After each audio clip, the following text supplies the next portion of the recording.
Yeah, I'm The sure there's a lot of pretty much any of the sites that you order your stuff through probably has it. But like I said, my local home brew store, they suck. Every time I go in there and I need something, I ask for it, and they're like, "Well, we don't have that, but we can order it for you." Well, I can order it for myself.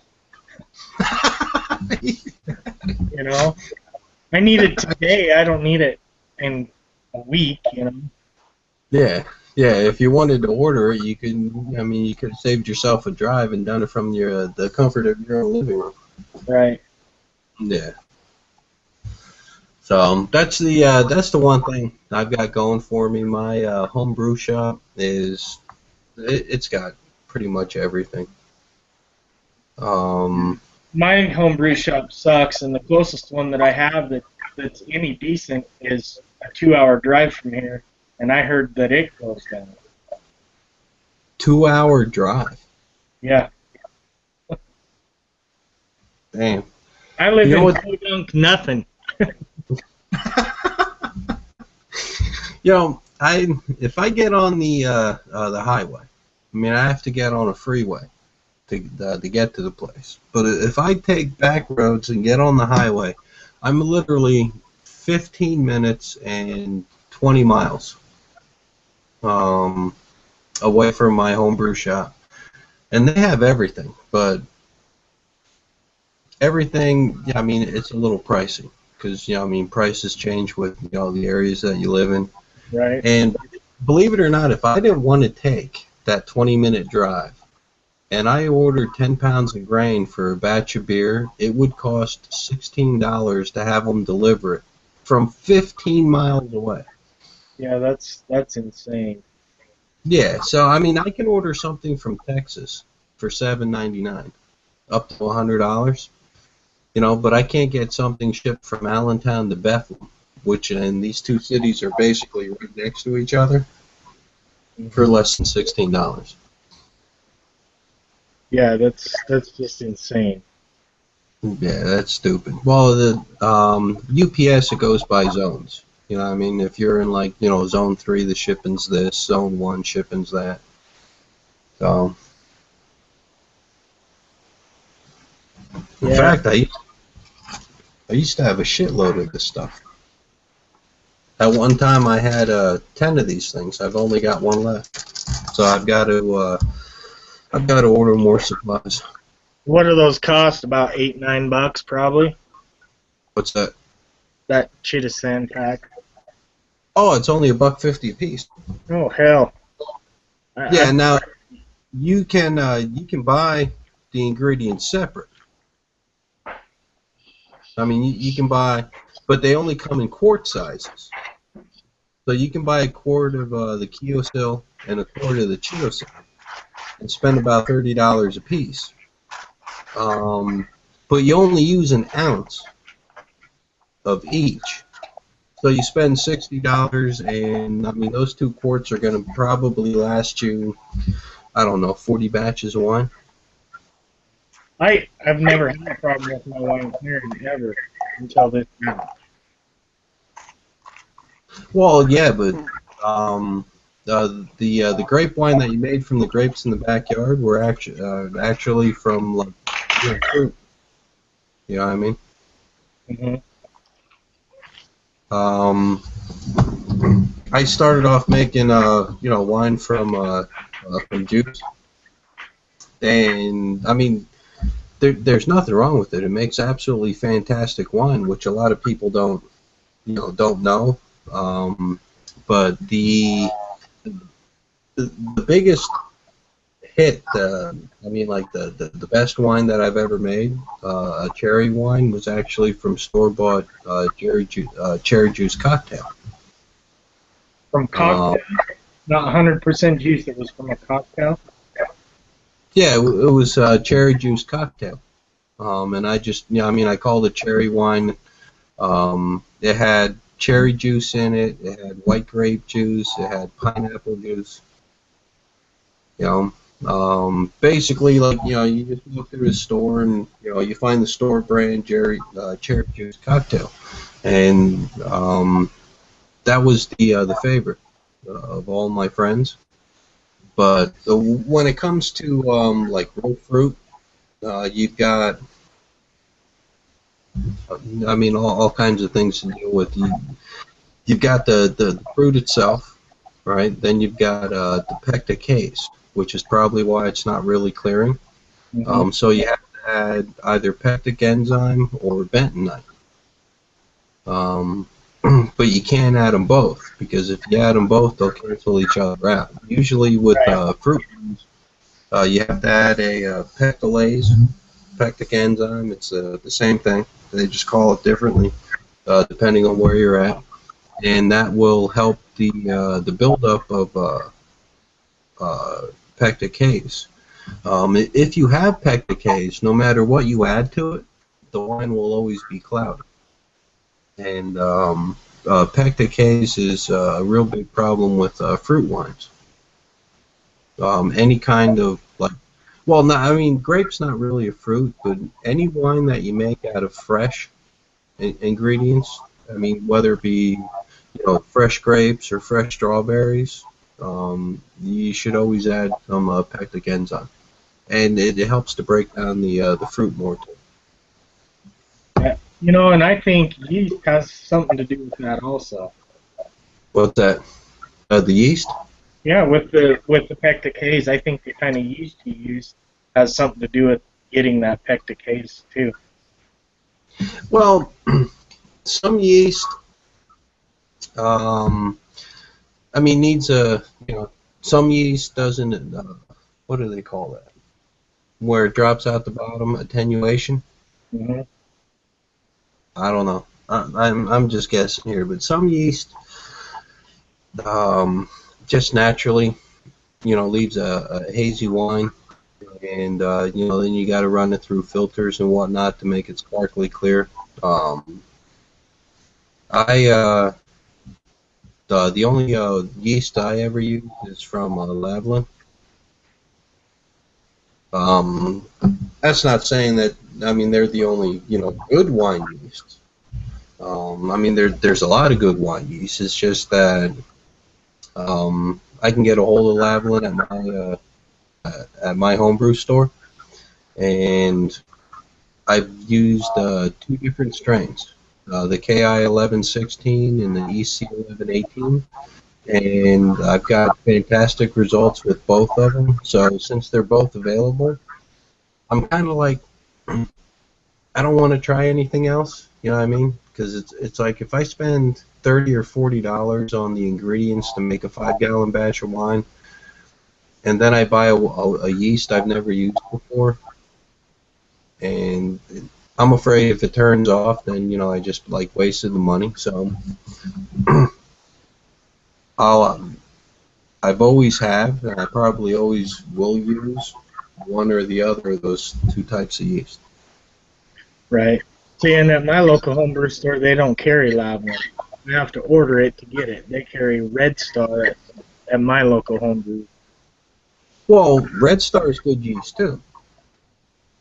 Yeah, I mean, I've never used Red Star, but I've researched it, and I mean, they have their all it is it's all the same yeast. It's just by a different company. So where my KI 1116 might be the the Red Star what do they call that? Monastery. Yeah, Monachek. It's the same yeast brand. Right. It's just by a different name because there's only a finite number of yeast that are out there. Well, here, let me disconnect my cord here, and I will take you over and show you the difference in the two yeasts on the banana wine that I do. All right. Well, which yeast did you use? I used two different yeasts just to see what would happen. I used a champagne yeast and a Montrachet yeast. All right. Well, the Monachek yeast is a wine yeast, and champagne yeast is champagne yeast. I bet you the champagne yeast is clear.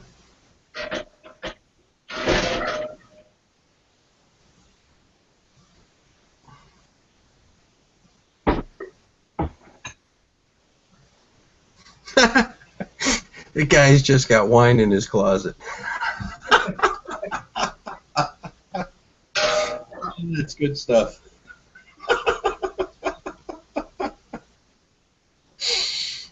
Okay. You got to see the difference in these two wines here. I bet you the champagne yeast is clear.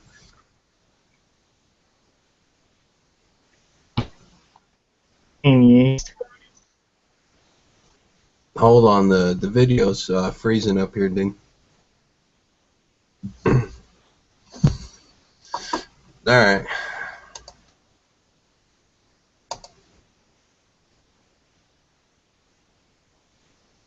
Alright, that one's... Starting to clear up.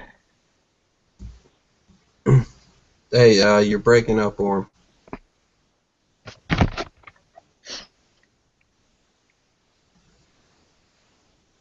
Hey, are you there? Yeah, I'm here. Can you hear me?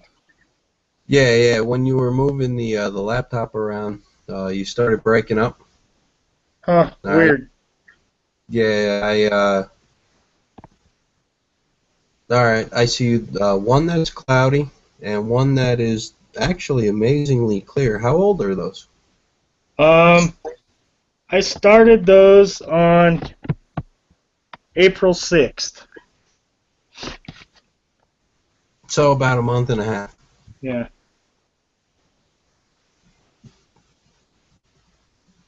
All right, and tell me if I'm wrong. I'm guessing the clear wine is the champagne yeast. Correct. Okay. See, I got booze everywhere out here. Well, you've also got the coolest bar I've ever seen too, mate. Shit, I got a full service bar now. Well, if it was actually full service, your wife wouldn't like it.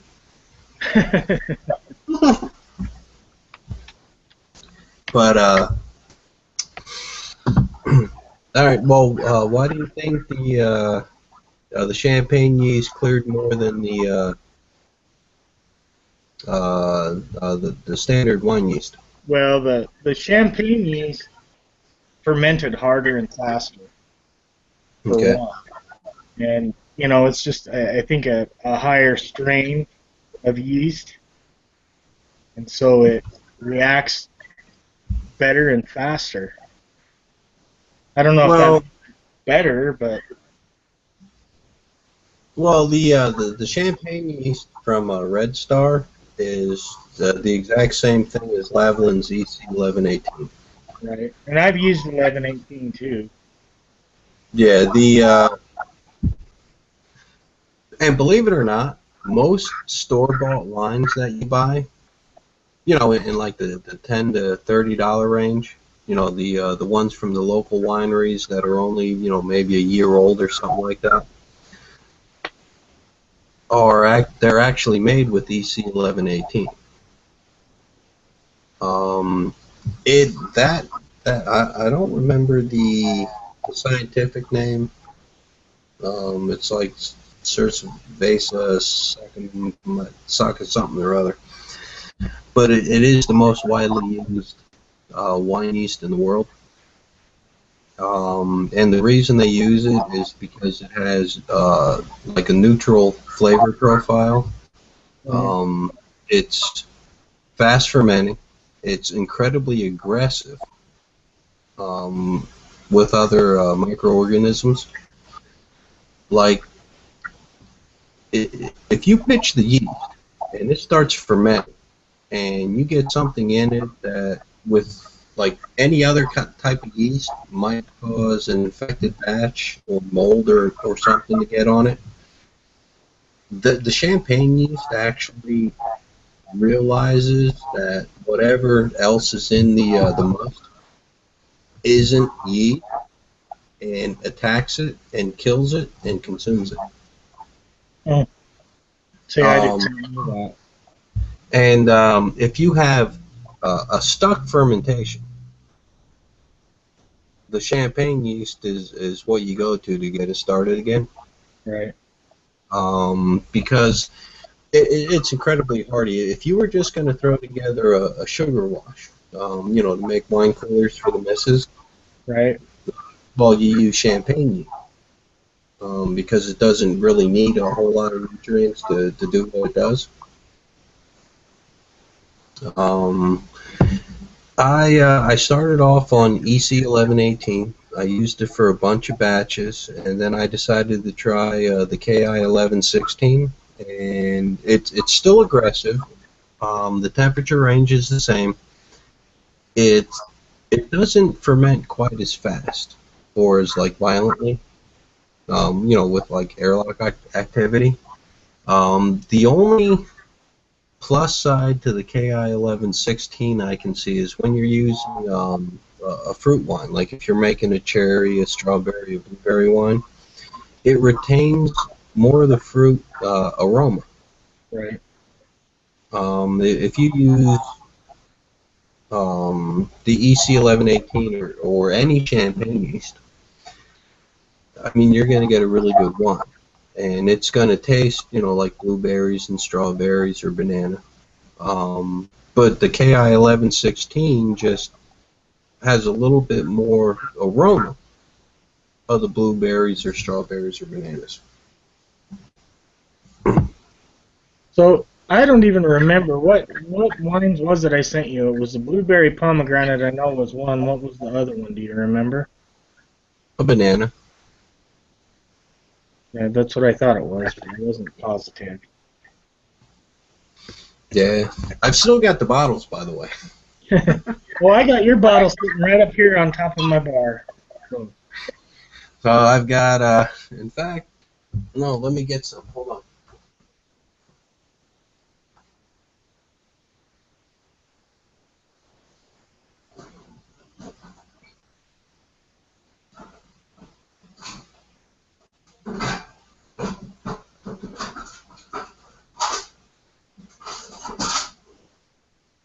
I've got,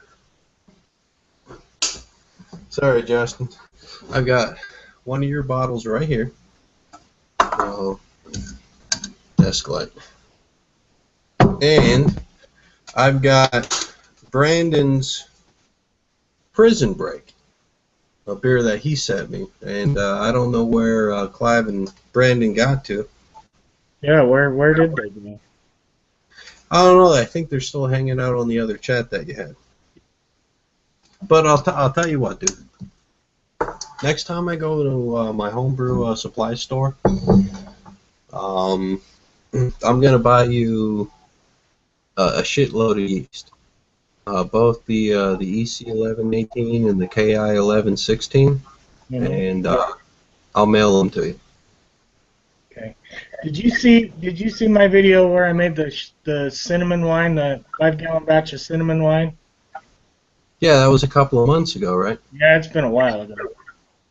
Yeah. But did you see how many cinnamon sticks I put in that son bitch? Yeah. And I was just thinking about how much that cost you. Do you really want to know how much that cost me? Well, if you made it where I live, with the amount of cinnamon sticks that you had, would be, if you dropped to 50, you wouldn't have a whole lot of change left. Well, it was under $10. Under $10. Under $10. You gotta be kidding me, dude. Fucking, No, I can, I'm gonna give you some cinnamon sticks and mail them to you. dude, I buy a little tiny bottle, right? It's got 5, maybe 6 cinnamon sticks in it. Mm-hmm. $7.99. Yeah. Let me show you this. Just a second. I don't know if I got any left. Nope, I used them all. But I get them in the grocery store. I don't know if maybe you go to the grocery store. Do they have a Mexican food aisle where they sell spices? Yeah. Like in your Mexican food aisle? They sell Mhm. like little packets of, like cumin and chili powder that come in like plastic bags. Yeah. Look Yeah. for cinnamon sticks there. That's where I get them, is in the grocery store. And It cost me 68 cents, and there's like 6 or 7 sticks in a bag. Yeah, get the fuck out, dude. That's I'm telling you, that's $7.99 where I'm at. It depends on how big around the cinnamon sticks are. Sometimes you only get 4, sometimes you get 5 or 6. But Well, yeah, because of they're sold by weight. But. yeah. Yeah, I'll grab you a few bags and mail them off to you. What do you use them for? Actually, apple pie moonshine. That's right. We were talking about that when the subject got brought up. Yeah. Yeah, Yeah. I'll send you some. I How many do you need for a batch of that? it depends on how much I have. You need 3 cinnamon sticks for every 2 quarts you make.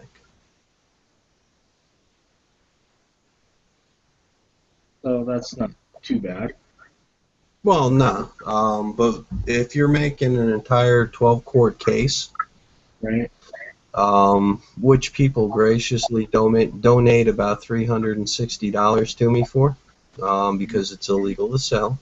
Right. Actually, it's illegal to make, but I do take donations. The recipe I have actually took me, I don't know, about 4 or 6 months to perfect. I watched a bunch of videos on YouTube. I tried this and that, found something that worked, started tweaking it a little more, and I finally found on something that's a crowd pleaser. And you can make a version of it yourself. Can you get Clear Springs grain alcohol where you're at? It's not Pierceburg, but I can get grain alcohol. Yeah, it's what, 150 or 190 proof? 190. Yeah.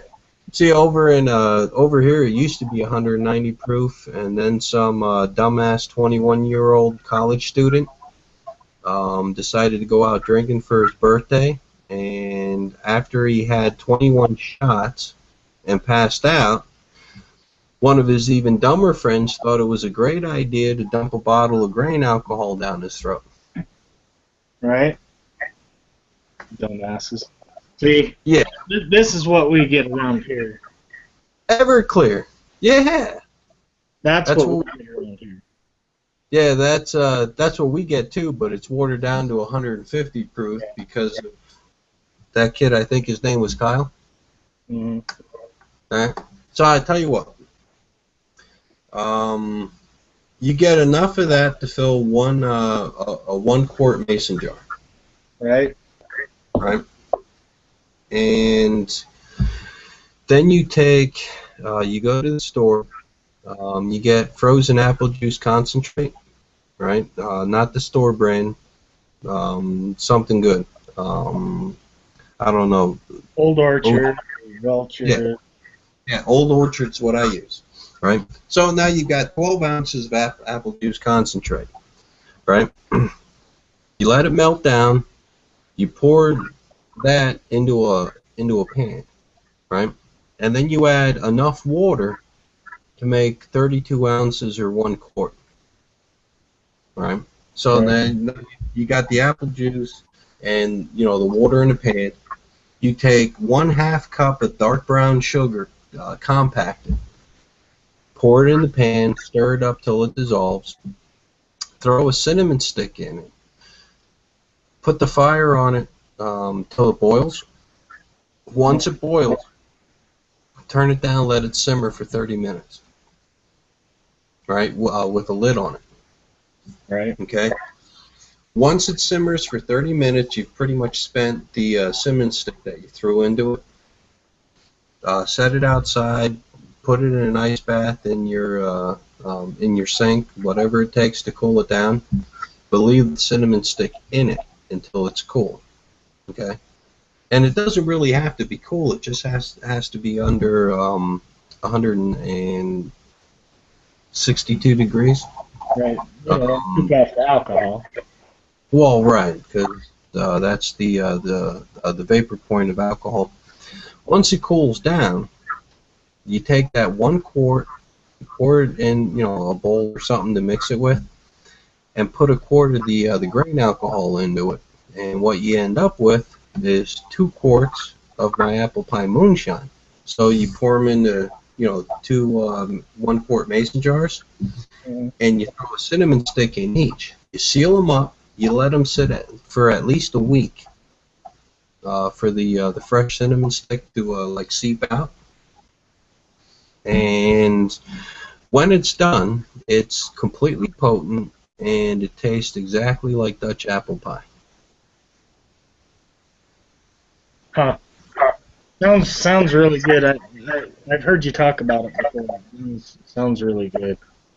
Yeah, I've tried a quarter cup of brown sugar. I've tried a full cup of brown sugar, light brown sugar, dark brown sugar, the addition of vanilla extract, Mhm. a little nutmeg. But yeah, after 4 or 6 months of trying, that's the recipe I came up with. So It what I sounds do, really good. yeah, it's a big hit at parties, dude.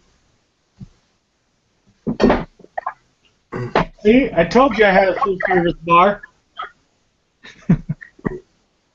You What's mentioned that? you mentioned a kind of alcohol, and I had it. Well, I gotta tell you, dude, your bar is off the hook. I mean, like, seriously, Yeah. completely off the hook. I mean, not only,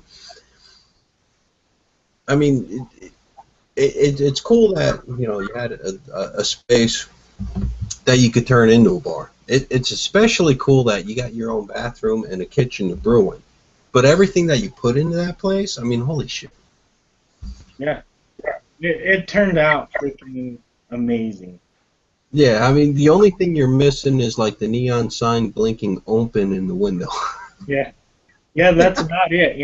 And some neon signs is next on my list. I just haven't found quite the ones that I'm looking for yet.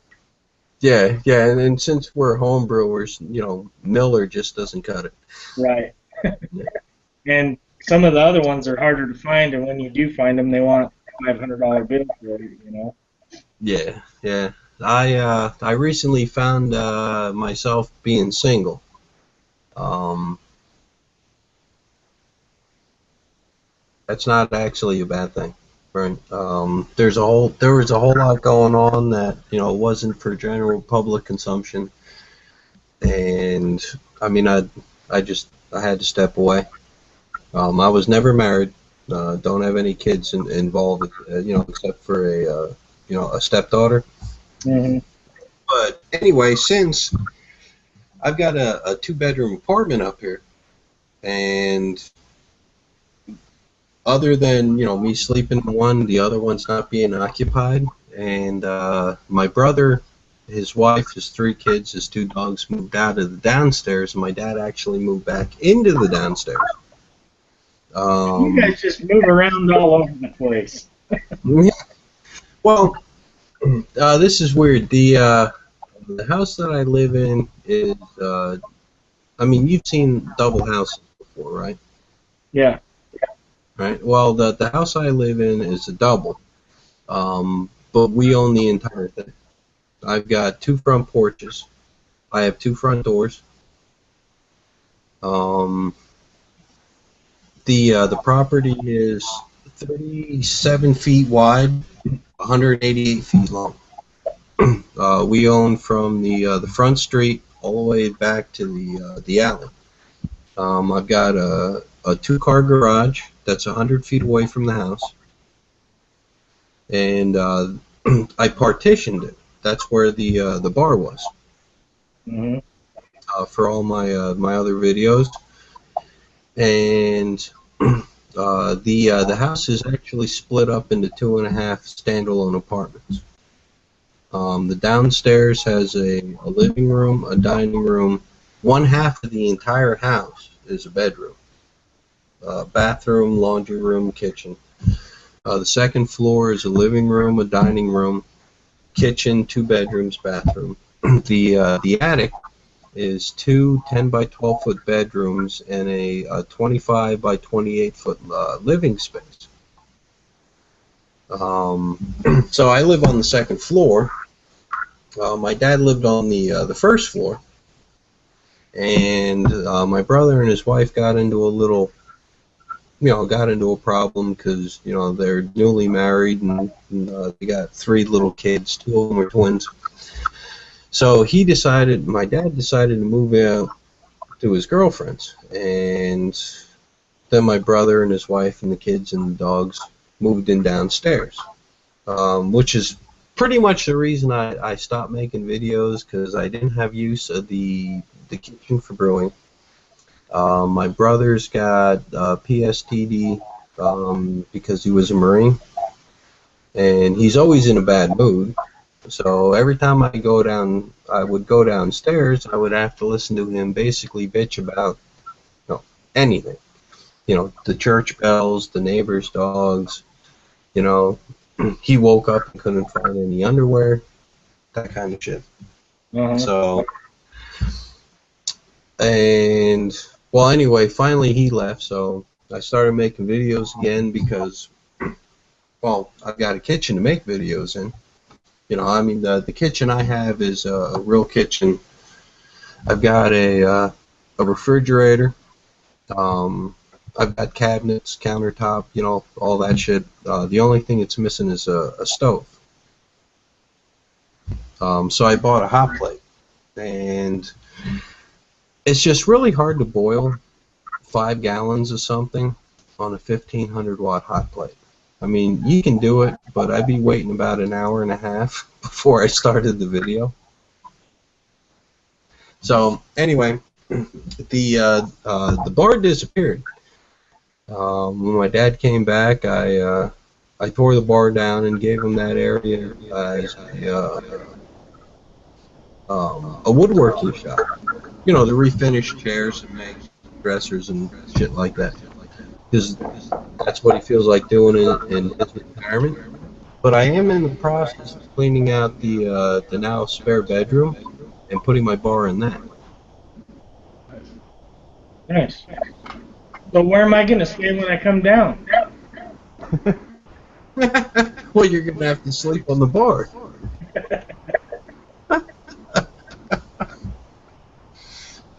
Hey, Brandon, you found us. I've been watching. I haven't been able to get onto it, but thanks for the invite to get back in. Yeah, I was wondering what was taking you guys so long, so I just sent out another invite. Yeah, it helped. Yeah. Well, all you gotta do... Oh, go ahead. Back to the can you saved. Cool. I still got all your bottles. They're filled with homebrew.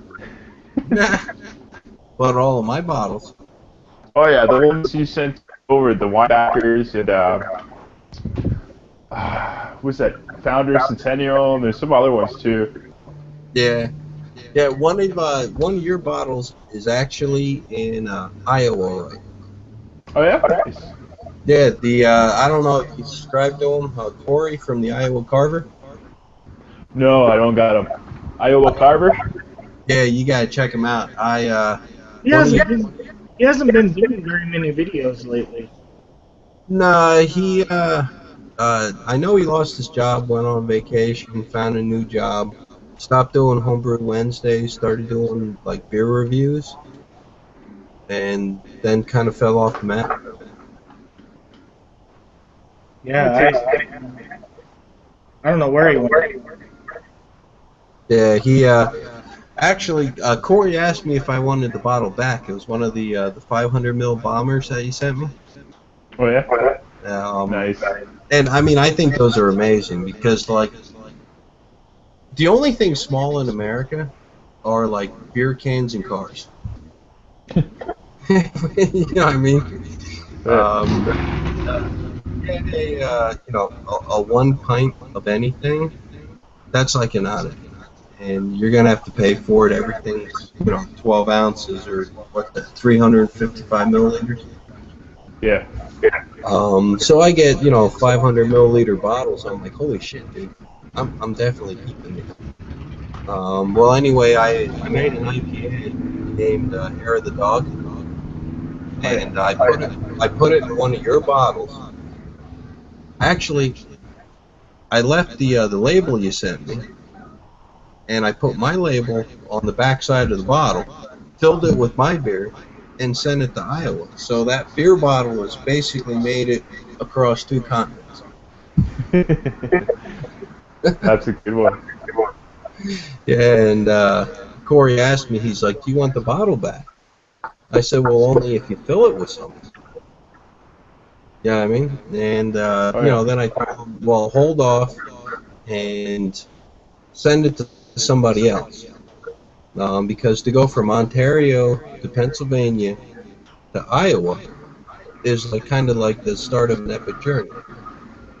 And I told them to send it to somebody else, but only if they agree to send it to somebody else. Oh, like a growler exchange going on. Well, yeah, so basically what I was looking for was, I don't know, I mean, if he's going to do it or not, or whoever sends it to is going to, continue it. Yeah. But that one beer bottle could basically hit, every state in the country and eventually end up back in Ontario. That's pretty fucking cool. Yeah, as long as it's got pictures. Yeah.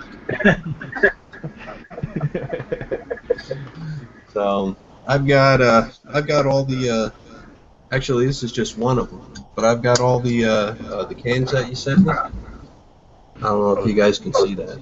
If I turn the light on, yeah, I've got some of the other ones too. Hold on.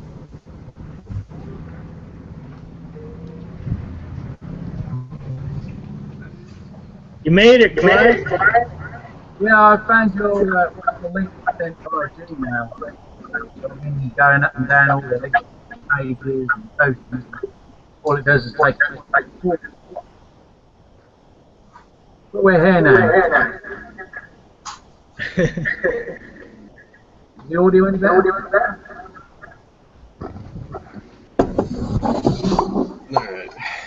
I've got, it's a little crushed, Nickelback headstock. Oh, yeah. They changed the recipe on that one again. They changed it. Yeah, it's not as good.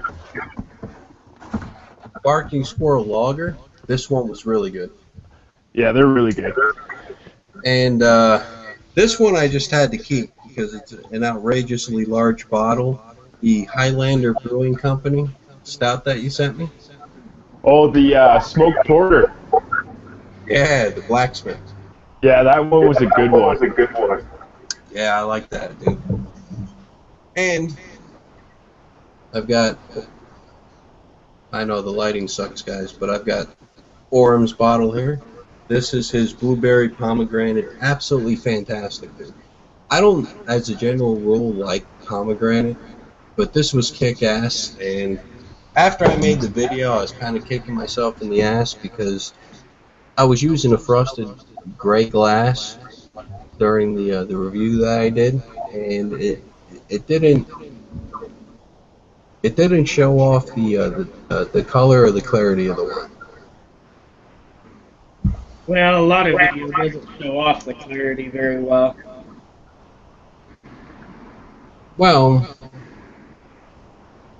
clarity is important, I suppose.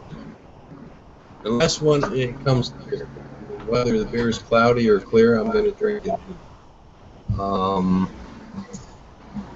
And I use, the that Keosil and the Chitosan to clear my wines, but you just let your wines clear naturally, right? Usually, yeah.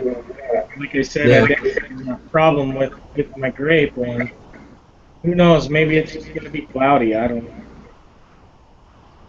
Oh, what kind of yeast did you use on that?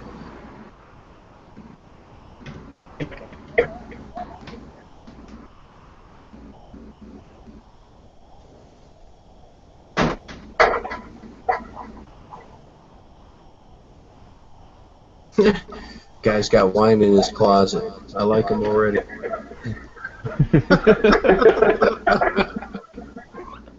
She's the Monashake. All right. Well, Well, with nice I started it back in September, and it still is not clearing out.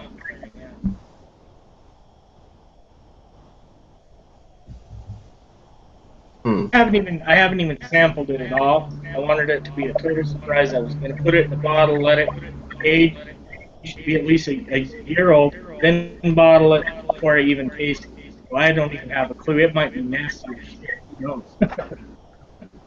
Well, yeah, you're right.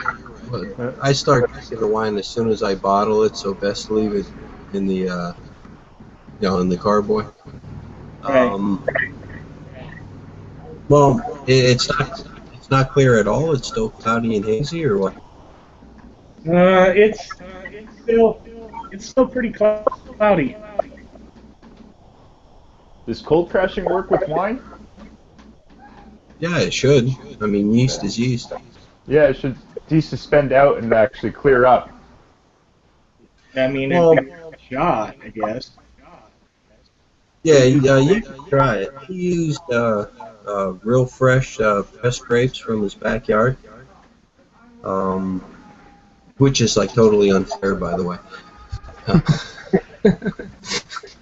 But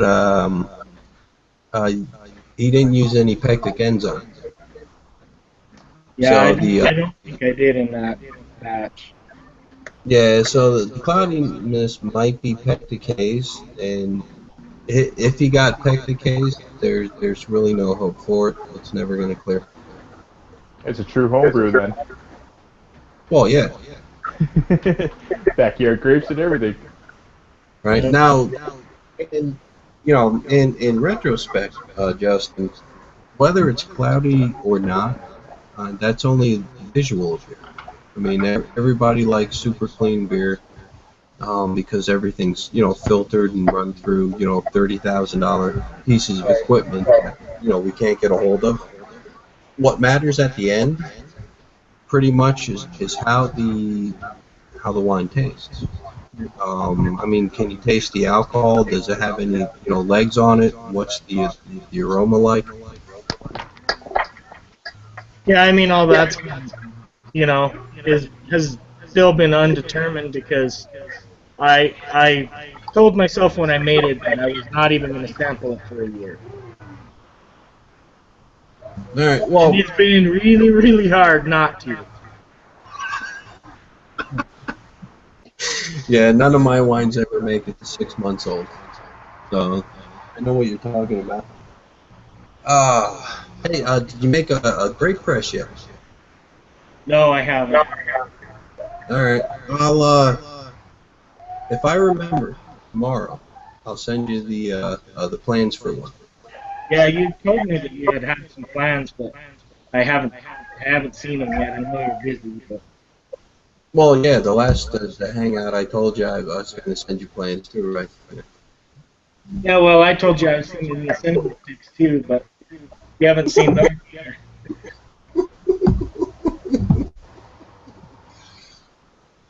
Yeah. Shit you say when you're drunk, right?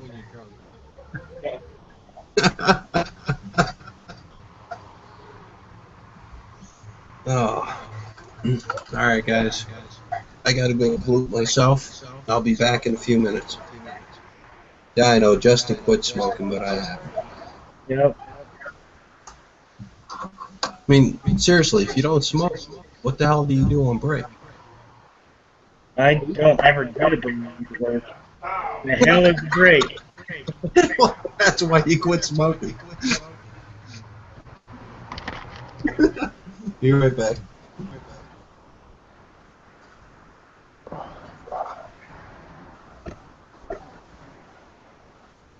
So, Brandon, you got any big brew plans coming up? Spruce beer, farmhouse style. Like out of a spruce tree? Yeah, fresh spruce tips. They're in season around here. I don't know if you guys can see that. But I got 2 pints of that right now. I'll be going out once I put the boy down to bed, pick up some more. These tree in my neighborhood, I went around like 3-4 blocks just testing out spruce, and this one has like the best flavor. Big lemon, citrus notes, not too overly tart or bitter. So I'm going to throw that in the last 5 minutes and just let it shine, and probably use like Palisade hops to bitter it out with the Wallen yeast from the yeast bay. Been having good saisons from that. So you just actually flip the tips off of the spruce tree, huh? Yeah, the fresh young ones that are growing up off them. It's an old beer style. If you read what's that one? I was actually reading through this just to double check what I was doing. So that back in the day, like Benjamin Franklin and all that, they would use molasses, spruce tips, kind of like a gruit type deal, besides hops, just to get the bitterness, flavors from different types of stuff to get into the beer. So it's a little fusion. And since it's more the farmhouse style, I figure it's kind of with that, because I'm using what's around me, like farmers would do out in Belgium and France and all that. But it's like, what's on hand? What can I use? What can I use to ferment? Let's see how it goes. Yeah, see, I've heard of using spruce trees before, but never actually seen or heard of anyone actually doing it. Well, I should be doing it up, I think, Tuesday. I'll try to get some footage for you if I can. Maybe the recipe too.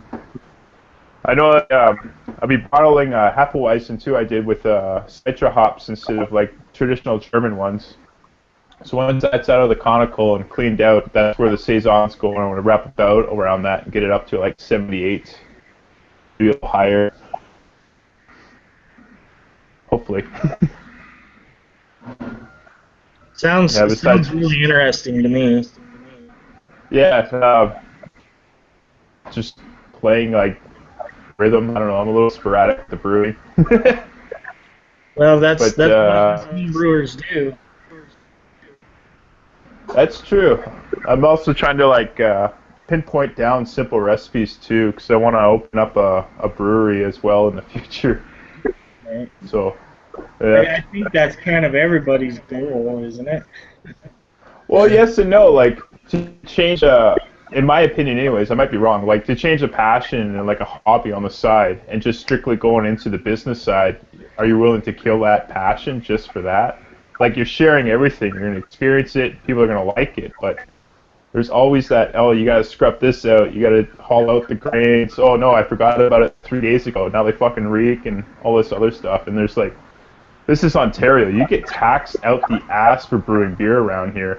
Yeah. Like, it's unbelievable. You go to the LCBO and about, let's see, 14, 28, about 36% to 50% is just taxation. Right. Well, how much does a 12-pack of beer cost up there? Depends on the beer. You going craft or macro? Just macro. Macro cheap, say Bohemian and 12-pack, probably around about $20. I see. Jesus Yeah, Christ. that's like, yeah, that's the last time I bought like a cheap 12-pack. A 6-pack of craft right now goes for around about $13, $14. See, that's double what I pay here. Yeah, you guys got free market too. You're able to do sales costs and everything, regardless on the 6-pack you pick up, it's flat across the board. So you can pick up a 6-pack of like a 4% Indian Session Ale, $13, $14. You can get a 6-pack of like an Imperial Russian Stout or a double IPA, same thing. It's ridiculous.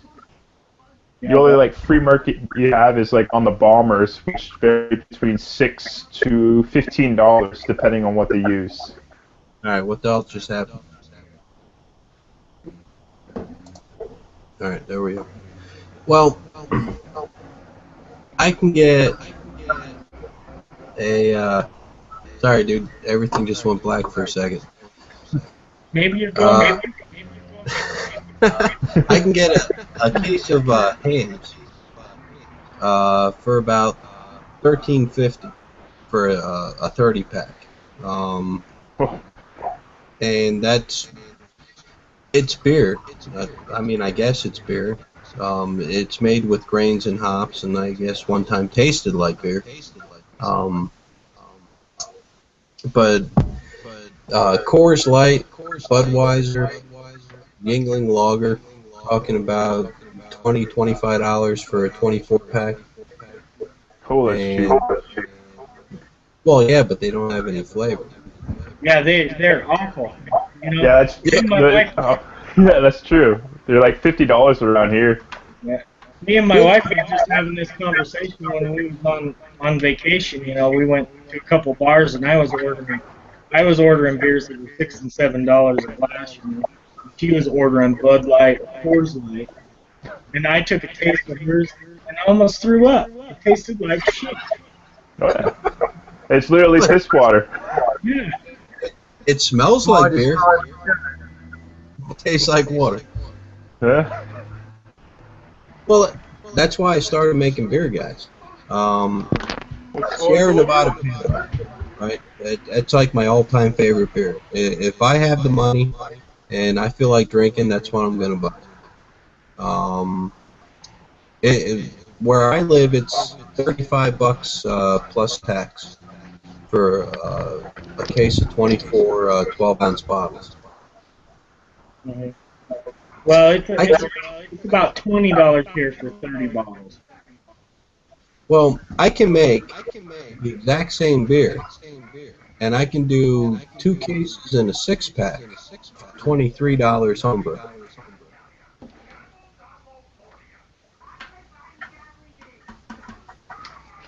That budgets it out quite nice. It's bank Well- holiday various deals what the supermarkets are doing. Carlin, 15 cans of Carlin, which is 440 ml, is £11.50. Well, yes. Well, you can go to the supermarket and buy beer. Where I'm at, we still have liquor stores and beer distributors. I'm sure where Justin's at, he can go to a store and buy beer. Yeah, I can go down. I can go down to the gas station and buy beer.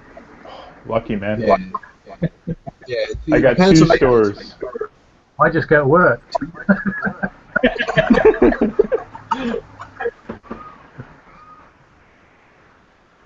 Yeah, I mean, beer around here is so convenient. I mean, I got a beer store on freaking every corner pretty much.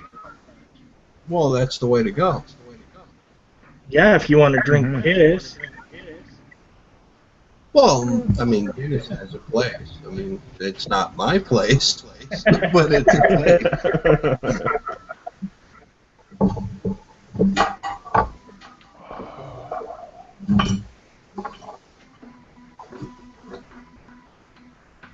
So, I got you guys on here. When I was on vacation, I bought a red ale. What can you tell me about red ales?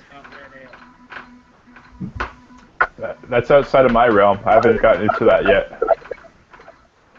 I drank a few.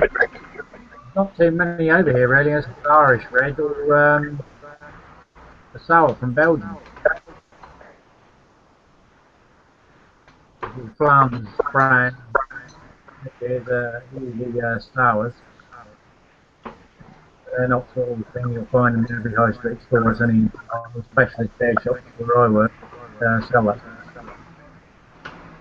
Clive, you've tasted a little bit of everything now. The one I actually bought is a red ale. Have you ever had that one? What, sorry? It's a Murphy's Red Ale.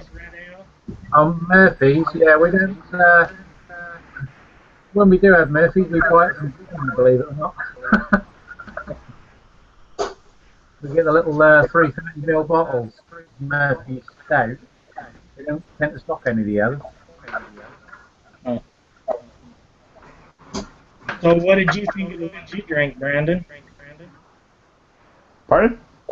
What did you think of the red ales that you've had that you tried? They were Irish. Came from Innocente Brewing. It's a local brewery in my area. Very good, dry, a little bit of coffee notes. I think they're typical of Irish red. Anybody else see the irony of a Canadian company making Irish beer? I don't know. Osmega's the biggest I'm not seller a in Canadian. He's originally Canadian. But the guy that owns the brewery spent time out in Ireland. He's actually what do you say? Like he studied cancer and he got into yeast. And he started with the yeast testing with cancer cells and stuff like that. I don't know the whole details, everything. But while out in Ireland, he ended up introducing his home brews into some competitions out over there. And he won some competitions. He got a contract through a local brewery, and he was releasing some of his brews out there. They became pretty popular.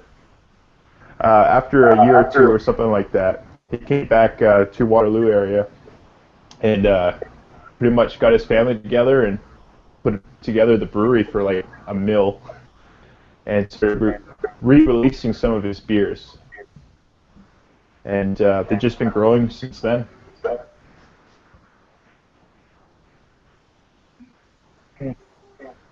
Yeah, his stuff's all right.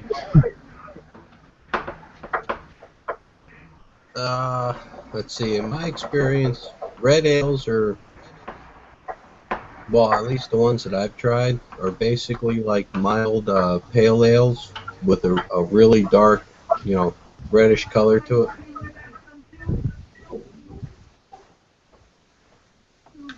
So kind of along the lines of a Sierra Nevada, maybe. Not quite as hoppy. The same bitterness level, not quite the hop aroma, but definitely the flavor of it.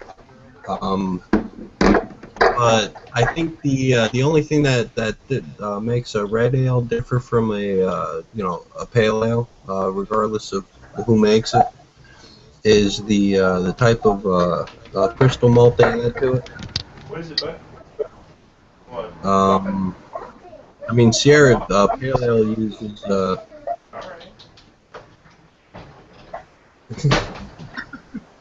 There's a cat back here, guys. Sierra, sorry. Sierra Pale Ale uses a Crystal 40 malt. For a red ale, you would substitute Cara Red, or in some cases, Black Patent.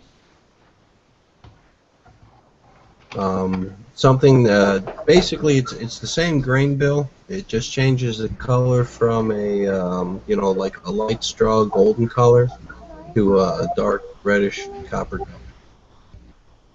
Right.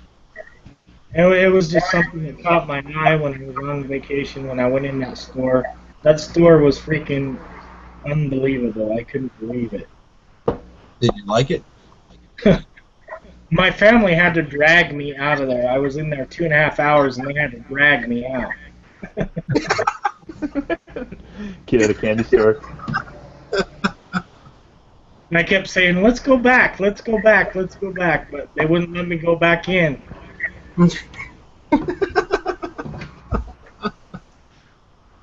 I did only manage to spend $80 in there, so I guess I got off pretty easy.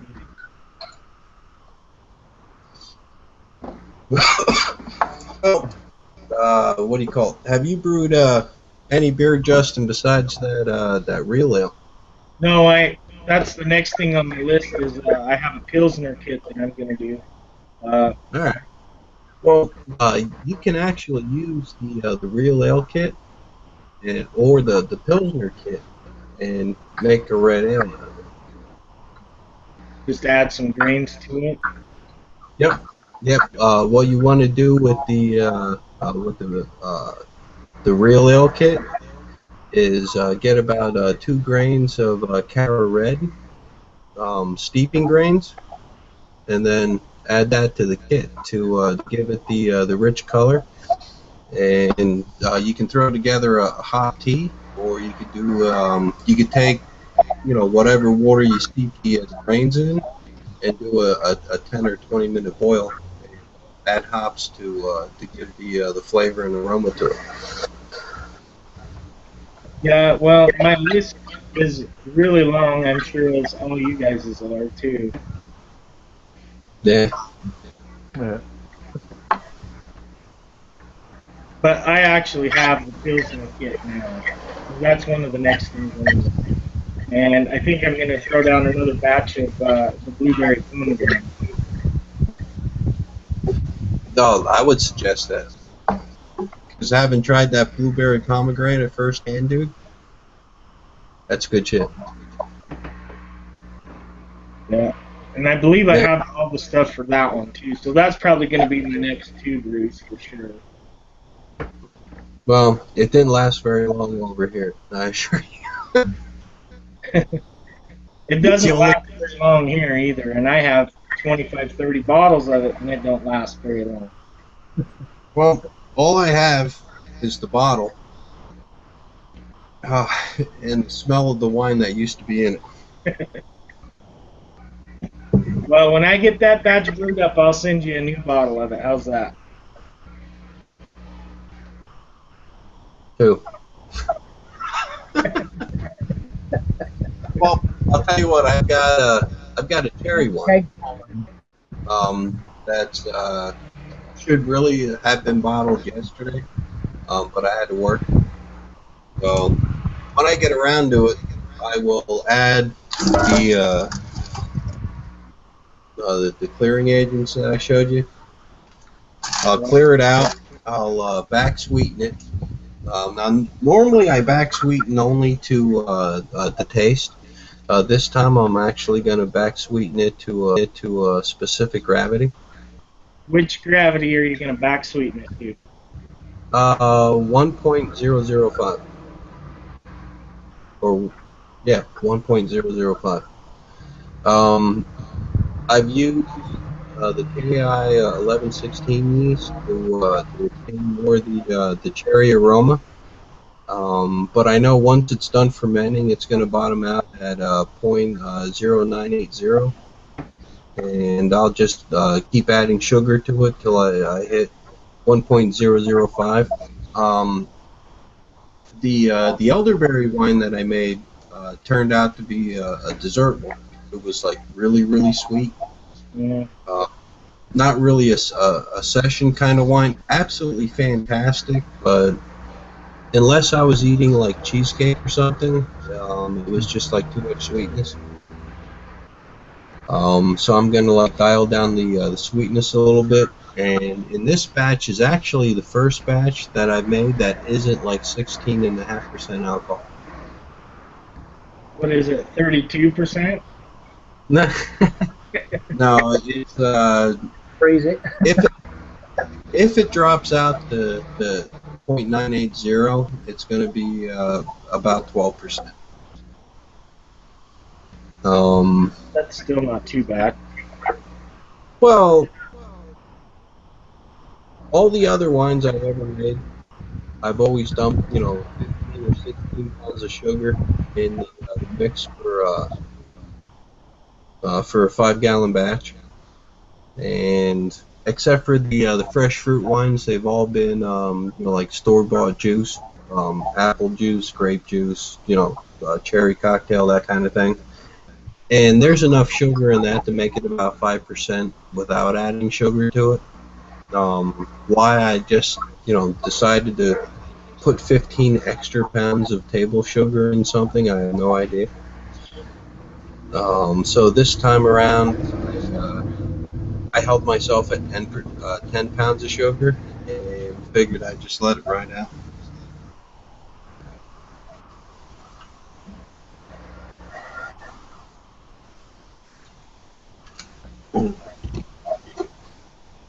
I mean, honestly, Sweetening. yeah, who wants to drink wine that's 18% alcohol?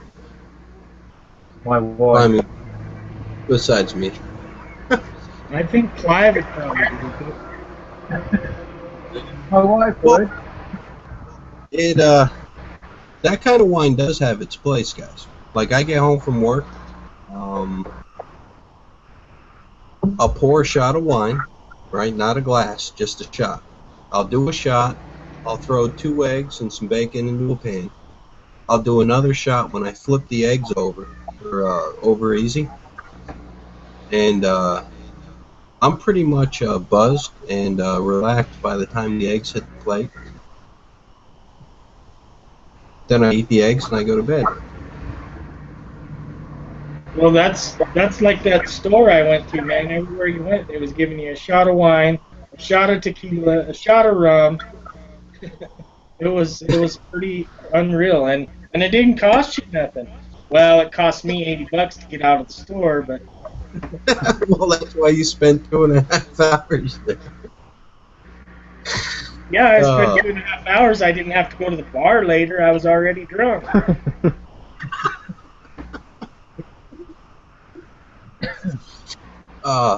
you know what I never got the concept of session drinking. I mean, I know Clive can attest. It's big over in England.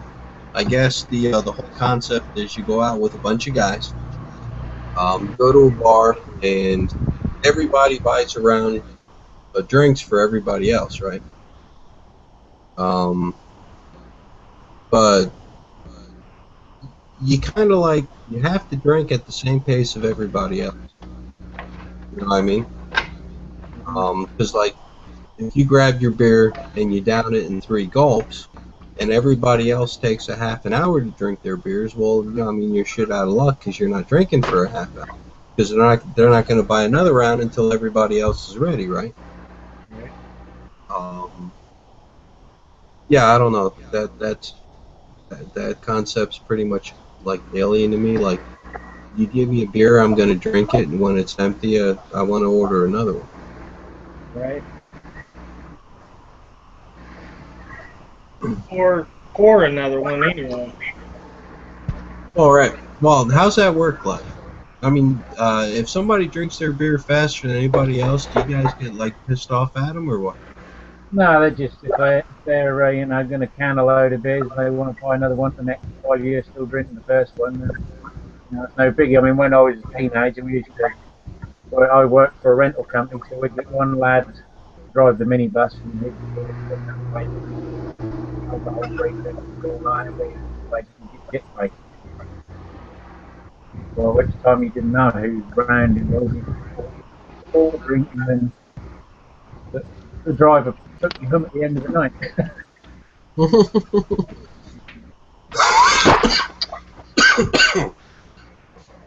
I don't know if any of you guys do this, but this shit's worse than smoking. I'm actually trying to wean off the cigarettes here with this, and I mean, yeah, I'd much rather smoke.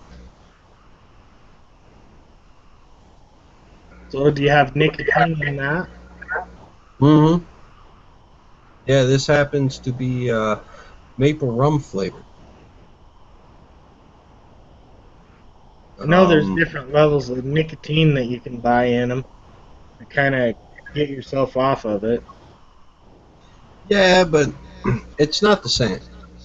I've got 18 milligrams of nicotine. Yeah, I mean, per volume, I buy 10 milliliter, vials, and this little thing's refillable. So, I mean, there's definitely nicotine in it, but I could smoke this thing all day long and then still step outside to smoke a cigarette. I think it's all philosophical and mental, that kind of thing. I think it's all mental, but Well, yeah, I'm giving you the nicotine that my body's craving. But holding this and pushing a button isn't. It's not smoking a cigarette.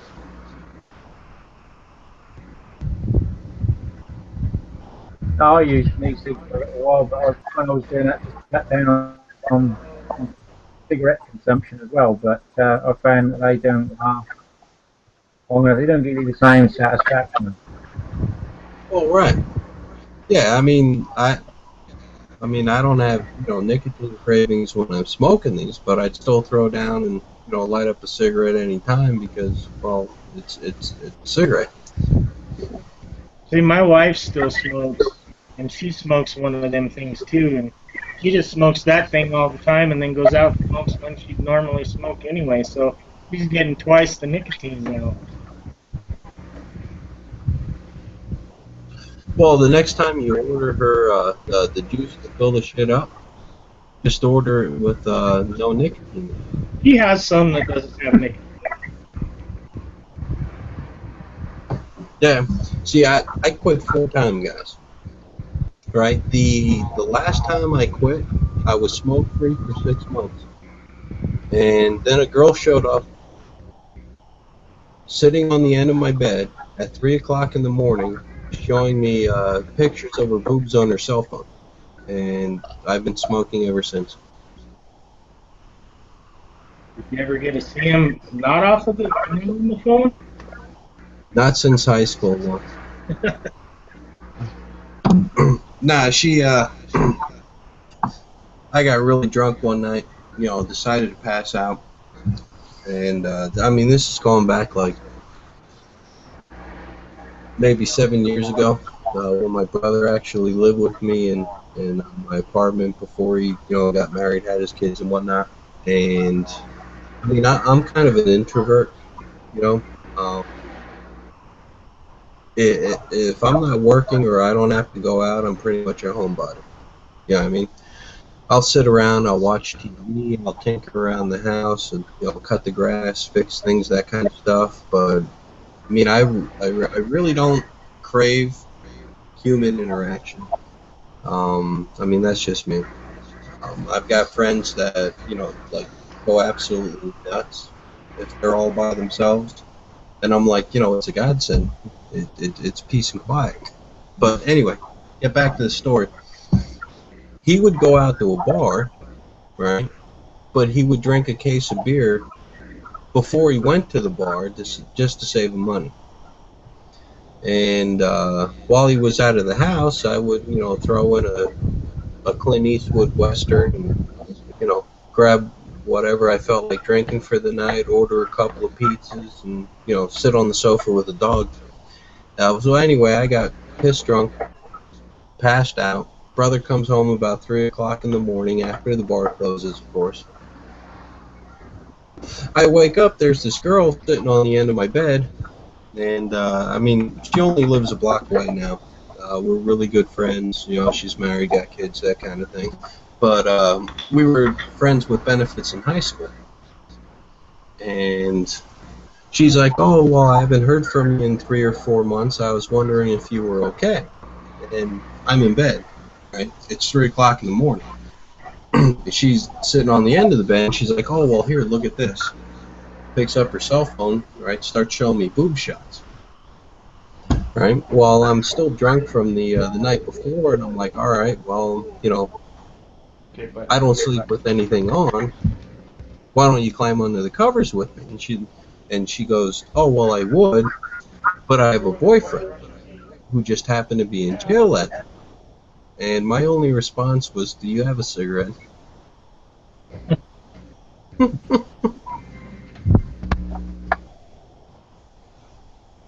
So, the lesson in the story, guys, no matter how many times you quit, there is always something that's going to bring you back.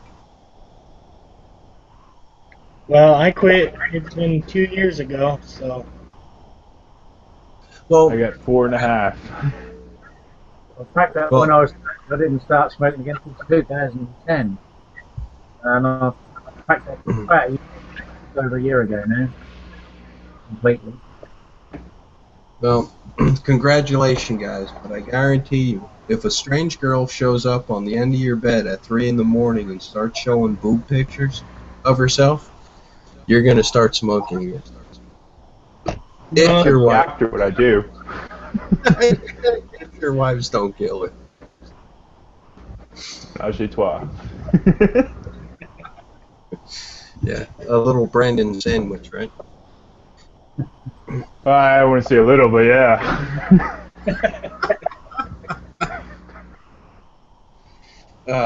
No, honestly, quitting is hard. Oh, hell yeah, man. I mean, For me, it's not the. I mean, I don't have like like the nicotine cravings and all that where I get all stressed out and I'm like, oh Jesus Christ, I just have to smoke. For me, it's like little triggers. You know what I mean? Like force of habits. Like when I get done eating, I smoke a Oh, cigarette. dinner time. Yeah, yeah. When you get done eating, you smoke a cigarette. When I get in the car, yeah, like when I'm driving, I have to smoke a cigarette. Whether I'm actually smoking it or not, I've got a cigarette. You know what I mean?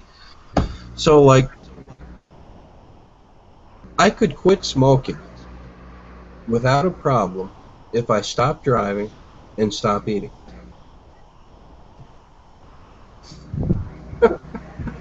That's a lot too. Well, you don't have to eat if all you do is drink beer because beer's made with cereal grains and it's nutritious. Yes and no.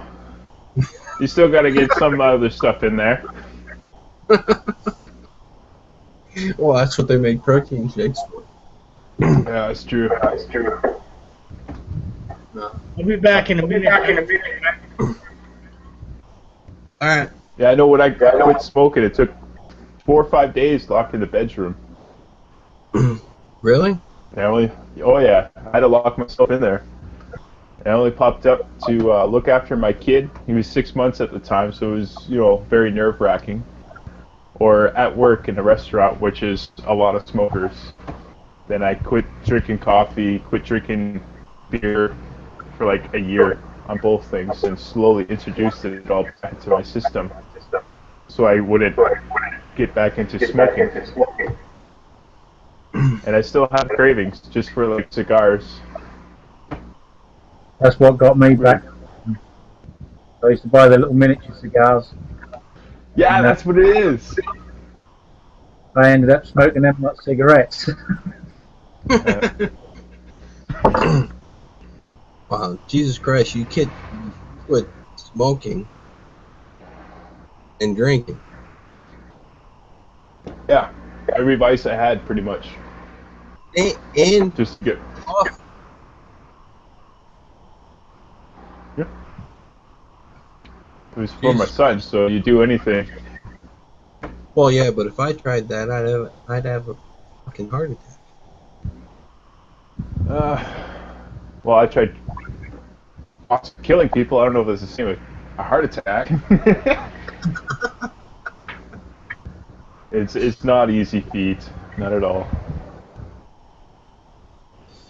Well, I've got everything set up to quit smoking. I mean, I've got a bunch of these, tanks. I've got enough e-juice to last me through the next Cold War. I've got more than one battery, that I can carry around with me in case of, one dies. I've just never actually, taken the next step. It's a hard one, I'll tell you that one. Well, I used the patches in the end. It worked for me before. well, I've got patches downstairs. I've got a shitload of them from the last time that I quit. It's just, I don't know what the hell I'm waiting for.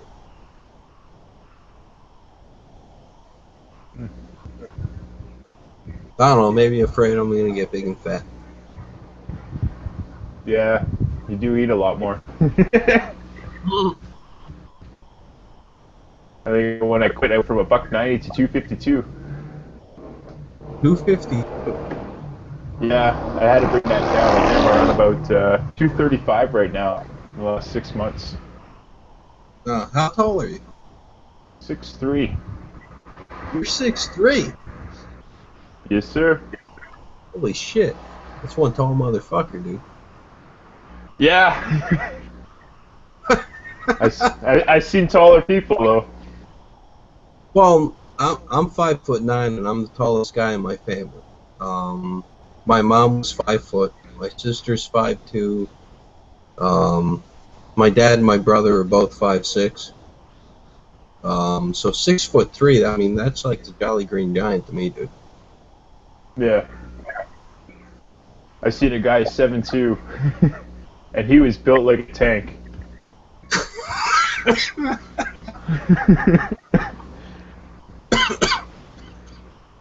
Oh yeah.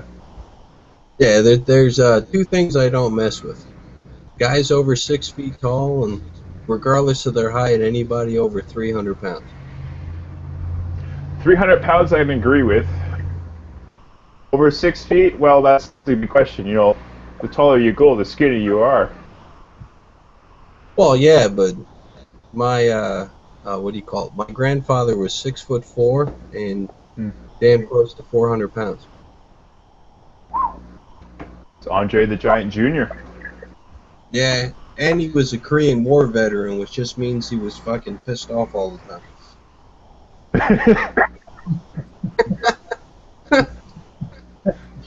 So yeah, anybody taller than me or weighs more than me, I just, I'd be nice and casual. Yeah. Yeah, I'm the same way especially with everybody. well, especially after I got my ass kicked by a guy who was only 5'4". The leprechaun, yes. Oh. And in fact, I've got the hearing coming up for that next week. The Commonwealth of Pennsylvania kindly made me a witness, so I had to take time off of work for that bullshit. Should you? Yeah. I mean, seriously. Now, it just goes to show you can never, really be safe. I mean, how often do a bunch of, a couple of drunk guys knock on the door and accuse you of something that happened 2 years ago that you never did? Not very often. No, thankfully. Can't say it's happened But very if,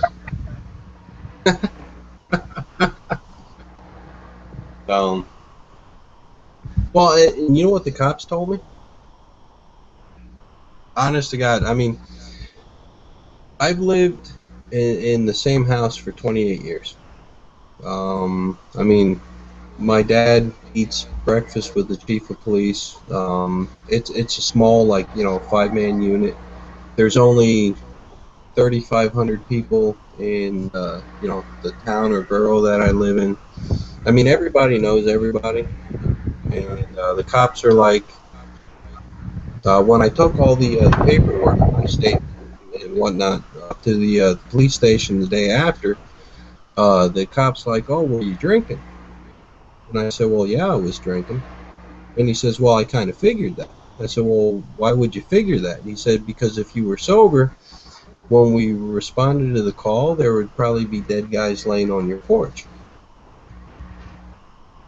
And right then, I figured out that, they knew me.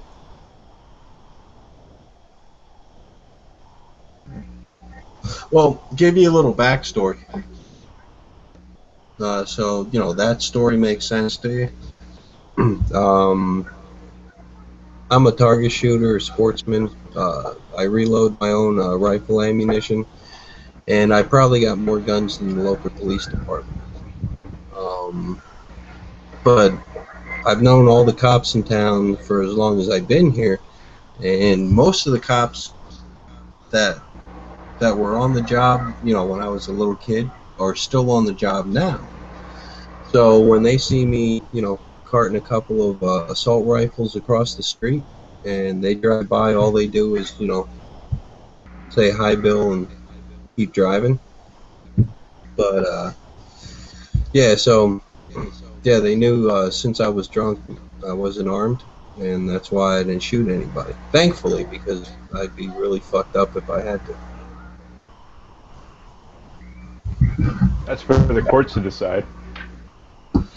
Well, yeah, I've got a lawyer to decide, how much I'm going to get paid for all that. But as the everything goes, the guy that hit me, I never actually saw, because he was actually hanging out behind me, and the light on my porch wasn't on. And the only person I actually did see was this kid who, I mean, just talked a bunch of shit but never did anything. So after I got hit, I fell down and I stood up. If I wasn't drunk, I probably would have shot the first person I saw, which would have been his kid who didn't do anything. Which is, you know, why I would probably feel bad about it. Actually, I know Yeah, I I would can see feel that. bad about it. Yeah. So, yeah, here in the States, they let you carry guns, but they don't like you to do it when you're drunk. They pick you apart when you do that. Well, it's a time and a place. You got the Second Amendment, which I gotta say, you know, awesome. But there is always a time and a place for using a firearm. Well, yeah, If I mean, someone's gonna talk, sorry. well, I mean, legally, I was within my right. I mean, they were drunk, they were aggressive, they came onto my Trespassing. property. Right. They were trespassing. They actually initiated everything. But because apparently my alcohol level was 0.184, the courts would figure out I would have absolutely no idea what I was doing after I did it. So, That's where I call bullshit. Everybody's alcohol tolerance is different. well, yeah, I do drink a lot of moonshine, but They should do a test. You know, if you're under 1.85 or whatever, well, get you that drunk again and see how good you are at a test. Then do it sober again to see it against yourself. Then plead that to the court. well, yeah, but I mean, the laws in America, if you're 0.080, you're legally too drunk to drive. Yeah, And it's the same in Canada. right, well, for a guy your size, that would be if you had 2 beers within an hour, you would be legally drunk to drive. Right. Yeah. So I mean, 184. That's like, I mean that's pretty up there. And like I Yeah. said, I mean, I don't even remember being hit. That's how drunk I was. And I remember my sister showed up because she's the ER nurse at the hospital they took me to. I think only because I told them she was a nurse there. And my dad showed up, and after they spent an hour and a half sewing me together, the doctor's like, oh, well, you can't mix painkillers with alcohol, which is why you're not getting any painkillers right now. And I didn't have any Novocaine when he gave me the stitches, and I didn't feel shit, so I really didn't care that they didn't give me any painkillers. Uh,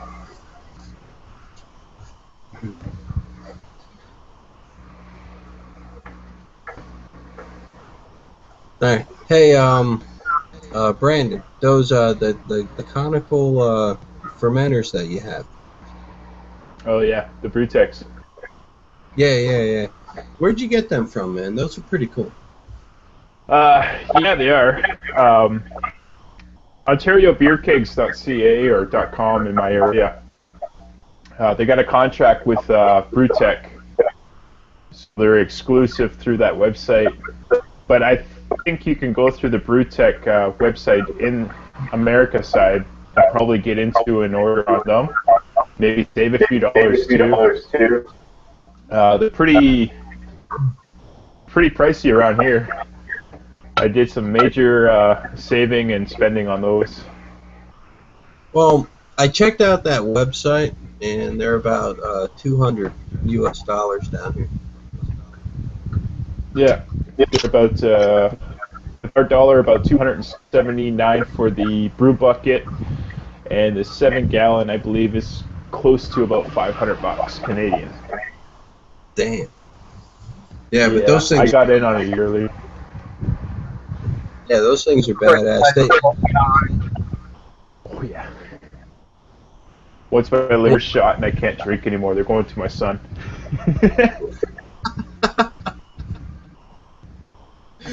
Well, yeah, but with the advances in modern medical science, once your liver's shot, all you do is get another one and keep drinking. That's why I got the kid. You take half of it and implant it into me.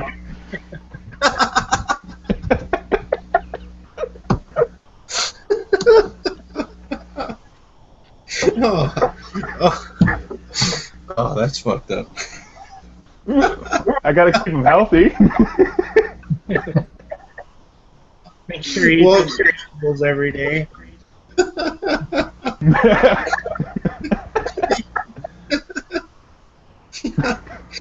He's a perfect blood match.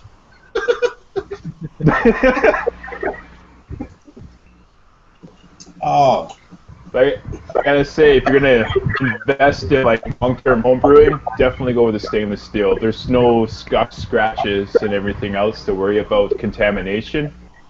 And like I do on my channel, I'm working with Brettanomyces, Lactobacillus, all those other crazy stuff where you have to worry a little bit with cross-contamination. With these guys, all I gotta do is just break them down, soak them with some Star San, reattach everything, Star San soak for about 48 hours, and just call it a day. You know, take it out, and it's good to go. There's no worry about cross-contamination. That's with like a plastic bucket where, you know, once it goes wine, it's best to stay wine, or if I use bread, it has to be bread or lactobacillus and stuff like that. Because every time you clean it or use it, there's always micro scratches. They get embedded. You don't clean it properly, you're risking contamination. I already had a few batches with that issue with plastics, and it was just like, I don't want to risk it anymore. Well, I've never had that issue with plastic. I mean, every time I brew, I've only got 2 fermenters. One I tried to use just for wine. One I try to use just for beer. But every time I brew, I pour 2 ounces of bleach and fill the bucket till it starts overflowing with water. I put the lid on it, and hey, and I just let it sit until the next time I want to brew, and then I pour the water out.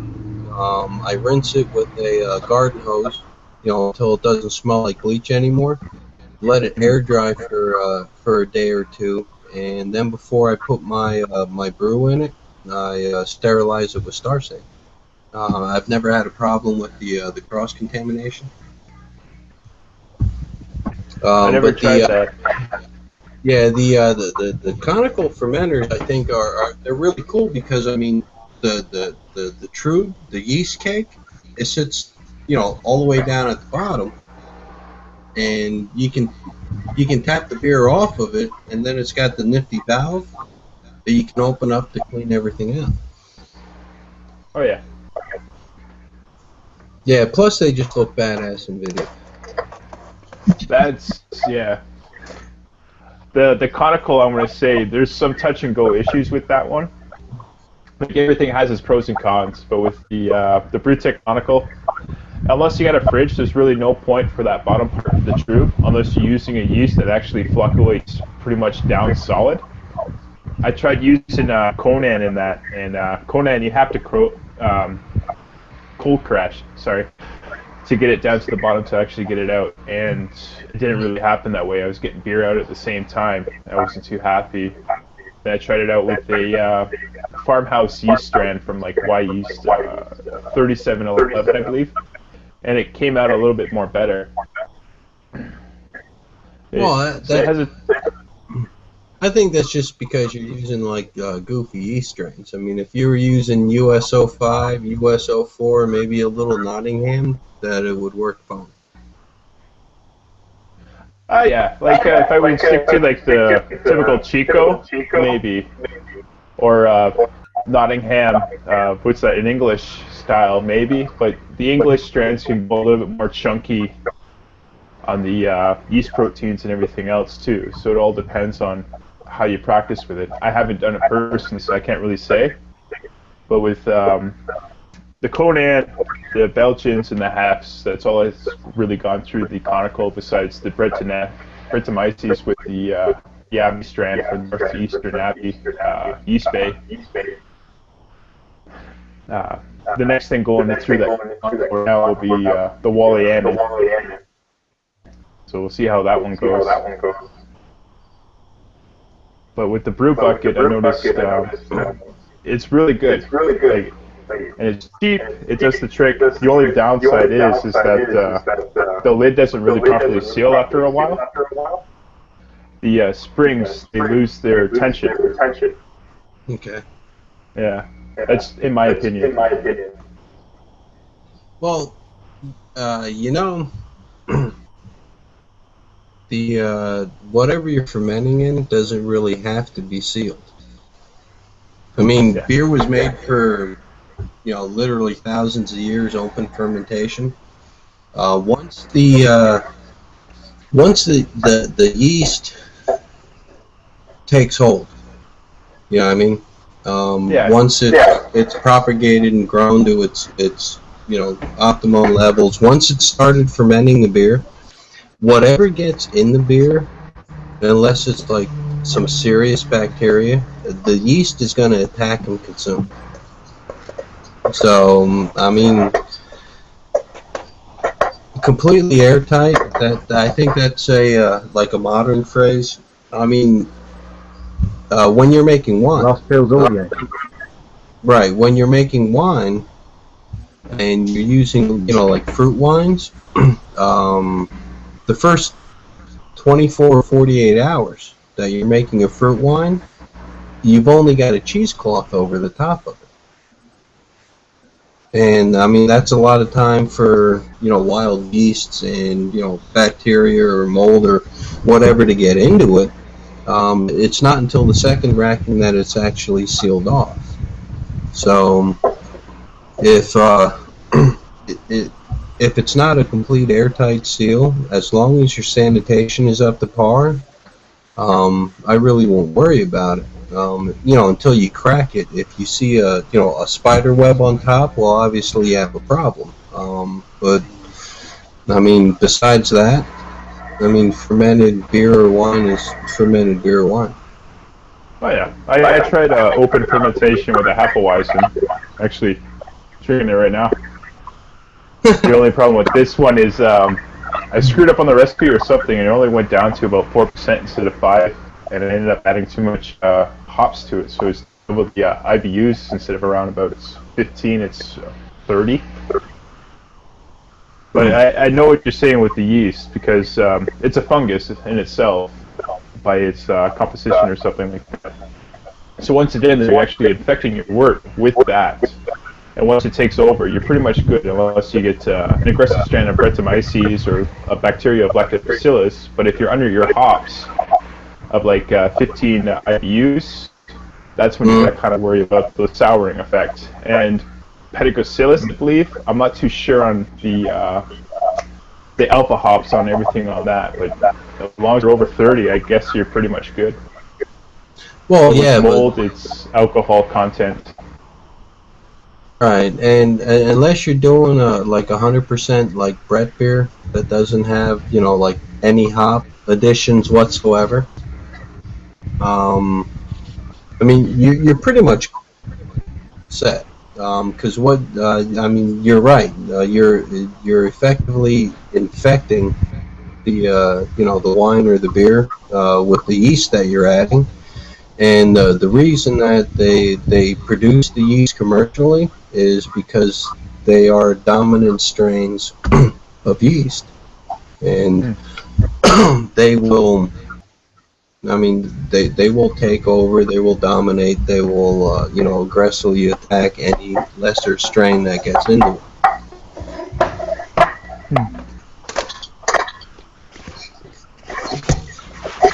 So, I mean, other than sour beers, I've got absolutely no experience with, sour beers. I got to talk to Dan ABA about that. Oh, yeah. Yeah, I mean, I've actually... like wine must that look infected, the classic spider web on top. And somebody threw in some EC1118 and ignored it for 6 months, and then bottled it and drank it. And not only did it taste fine, nobody ever got sick. Sorry. Welcome, man. Really? All right. I got mango. Hey, can you hear us? Yeah, a cup, man. Yep, can you hear me? Cup on you? Sure. No. Can I get your cup? How's the weather in your... Yeah, your cup. No, that's a bowl. Put him up north. Your cup. Your cup. That's right. Very good. Right here. Hey, how you been, buddy? Right, I haven't seen you in a long time. Yeah, I'm doing good, thanks. How are you, Bill? All right. Yeah. A little tired, a little sore. Kind of older and fatter, but other than that, I'm just fine. So, see, you've still not shot that communist on your wall. Nope, it's still there. But take it, I've come in on a sour beer conversation there. Yeah, Brandon here has been, experimenting with Brettanomyces and Lactobacillus and shit I'm not even going to pretend to understand. But he's been turning out some really good beers. Not yet.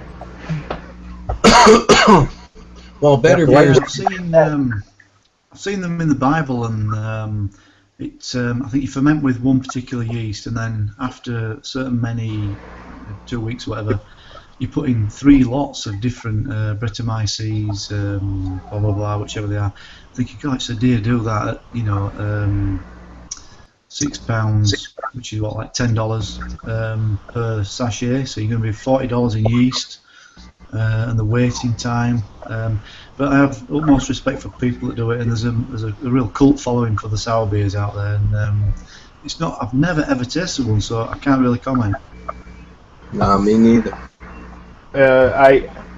There's different ways to do sour beers, from what I have in theory, I guess. One is where you do, as Ant said, with pitching the Brett after the primary fermentation, secondary phase taking effect. So you're going to get more barnyard funk type deal over a long period of time. Then you could do the primary phase where it's all 100% Brettanomyces. You need a big starter for that, like 12 to 30 billion cell count. So it takes some time to build depending on the strand you're using. And then you got a third way where you can pitch the Brett at the same time as your typical primary ale yeast or lager yeast. I did that with the a Spencer clone I tried doing with the Abbey ale yeast from the yeast bay with the obligation from the yeast bay again, and very big barnyard smell, dropped out to 7.2 instead of 6.2 as the typical Spencer beer is. Lots of hay, funk, barnyard, cow's ass type smell to it. Typical like farmhouse style. With the 100% Brett beer I got going on, with this blend of Brettanomyces, is very fruity, and this thing is screaming fruity tooty. And with the hops I threw in there, it's very dank, very grapefruit, very citrusy, a little earthy from the funkness from the Brett. Getting a dry hop. Well, it was supposed to be tonight. I'm a little tipsy, so it'll be tomorrow. That'll be 5 or 6 ounces of that stuff for about 4 or 5 days. I practiced John Kimmich's dry hopping tactics. The guy that came up with the Alchemist from Vermont. It's got a little wave on it, so I've been using and practicing his stuff for about 6 months. Beers have been turning out fine with less grassiness.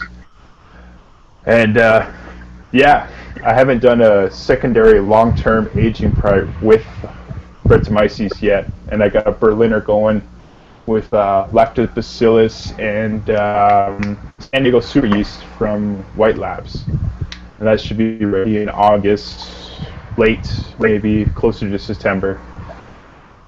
So And are you doing 1 gallon batches of these, or? I know, straight up 5-6 gallons. I started off with 1 gallon all grain. I learned a lot, especially with the Cooper's kits too. And saving up some money and just slowly upgrading. Right now it's specialty grains with extract, and I'm able to get by with that, and I'm just slowly upgrading to all grain. I got a 10-gallon mash tun egg glue converted with stainless steel type thing in a second 8-gallon tall boy kettle for a hot liquor tank. After a couple more purchases, I should be able to rock out some all grains. Be doing a pilsner with that one. Not to cut you off, Brandon, but I think this is a homebrew first. I've never heard anybody refer to a flavor of beer as cow's ass. Yeah, me either. if you want cow's ass, I live in Idaho.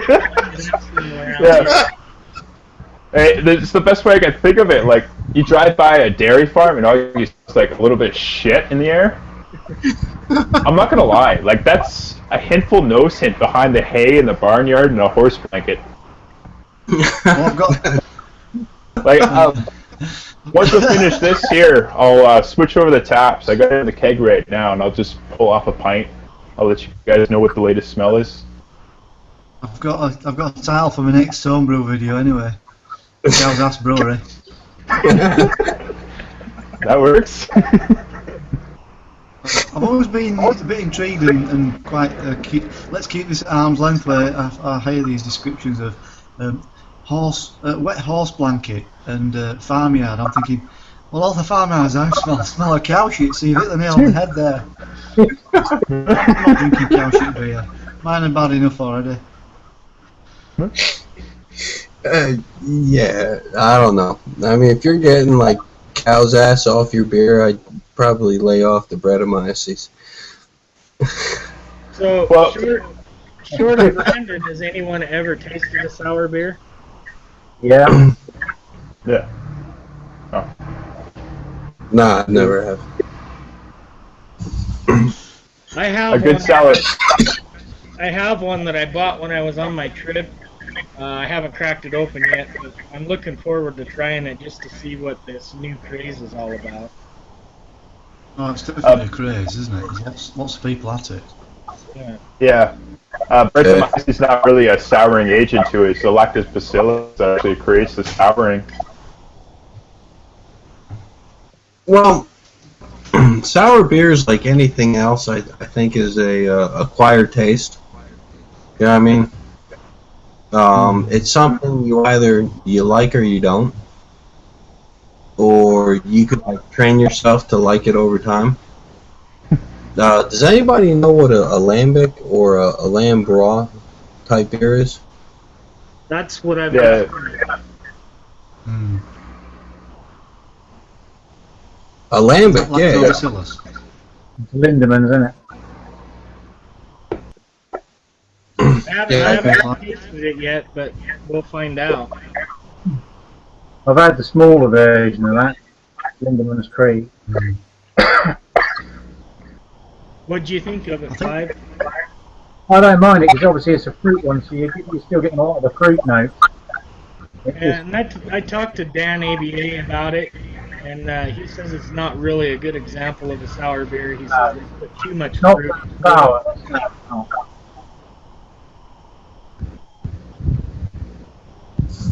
Yeah, I've had strawberry, blueberry, raspberry, banana lambics, and I mean, I liked them. I mean, at the time they were what, $8 a bottle. I was getting them for free, so I was just drinking them because I could. But I do like lambics, but I don't know if lambic is a real like traditional sour type beer. I mean, it's one of the originals. Well, I've absolutely no experience with sour beers, and I wouldn't know a sour beer if somebody hit me in the ass with it. Well, and that's kind of where I was Bill, at. Bill, I've just looked up alembic on the internet there. Yeah. Alembic on. I've just looked up alembic, and it's raccoon's ass.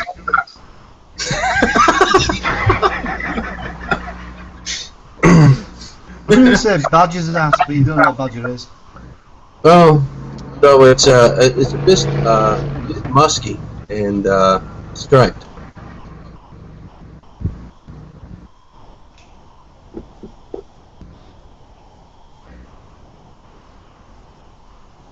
So anyway, Justin, what kind of lambic you got there? It's a cherry lambic, and I bought it thinking it was a sour, but apparently it's not really classified as a sour. So Well, I wouldn't have any idea. according to Dan, it's not really a good example of a sour. Well, I mean, what you're talking about, Dan. I mean, this is the guy that makes a batch of beer, and every 14 months he racks half of it off and fills it up again. 14 months. Well, something like that, yeah.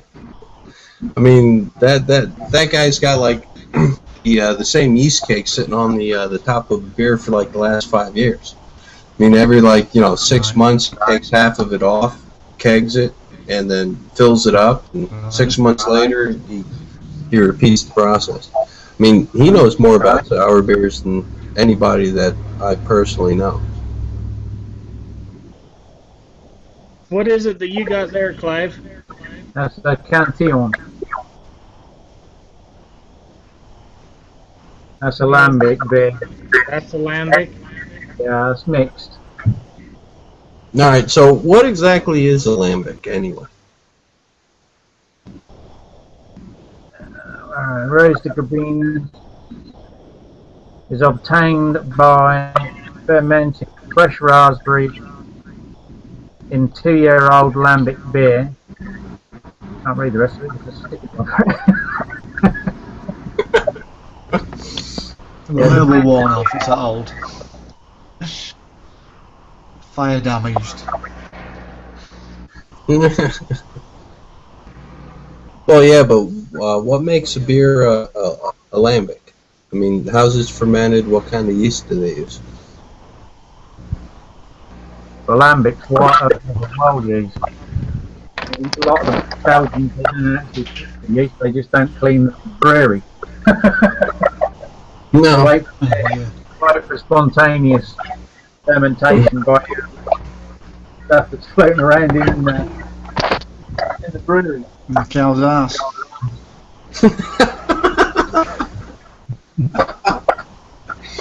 Well, the Belgians always were a little goofy, weren't they?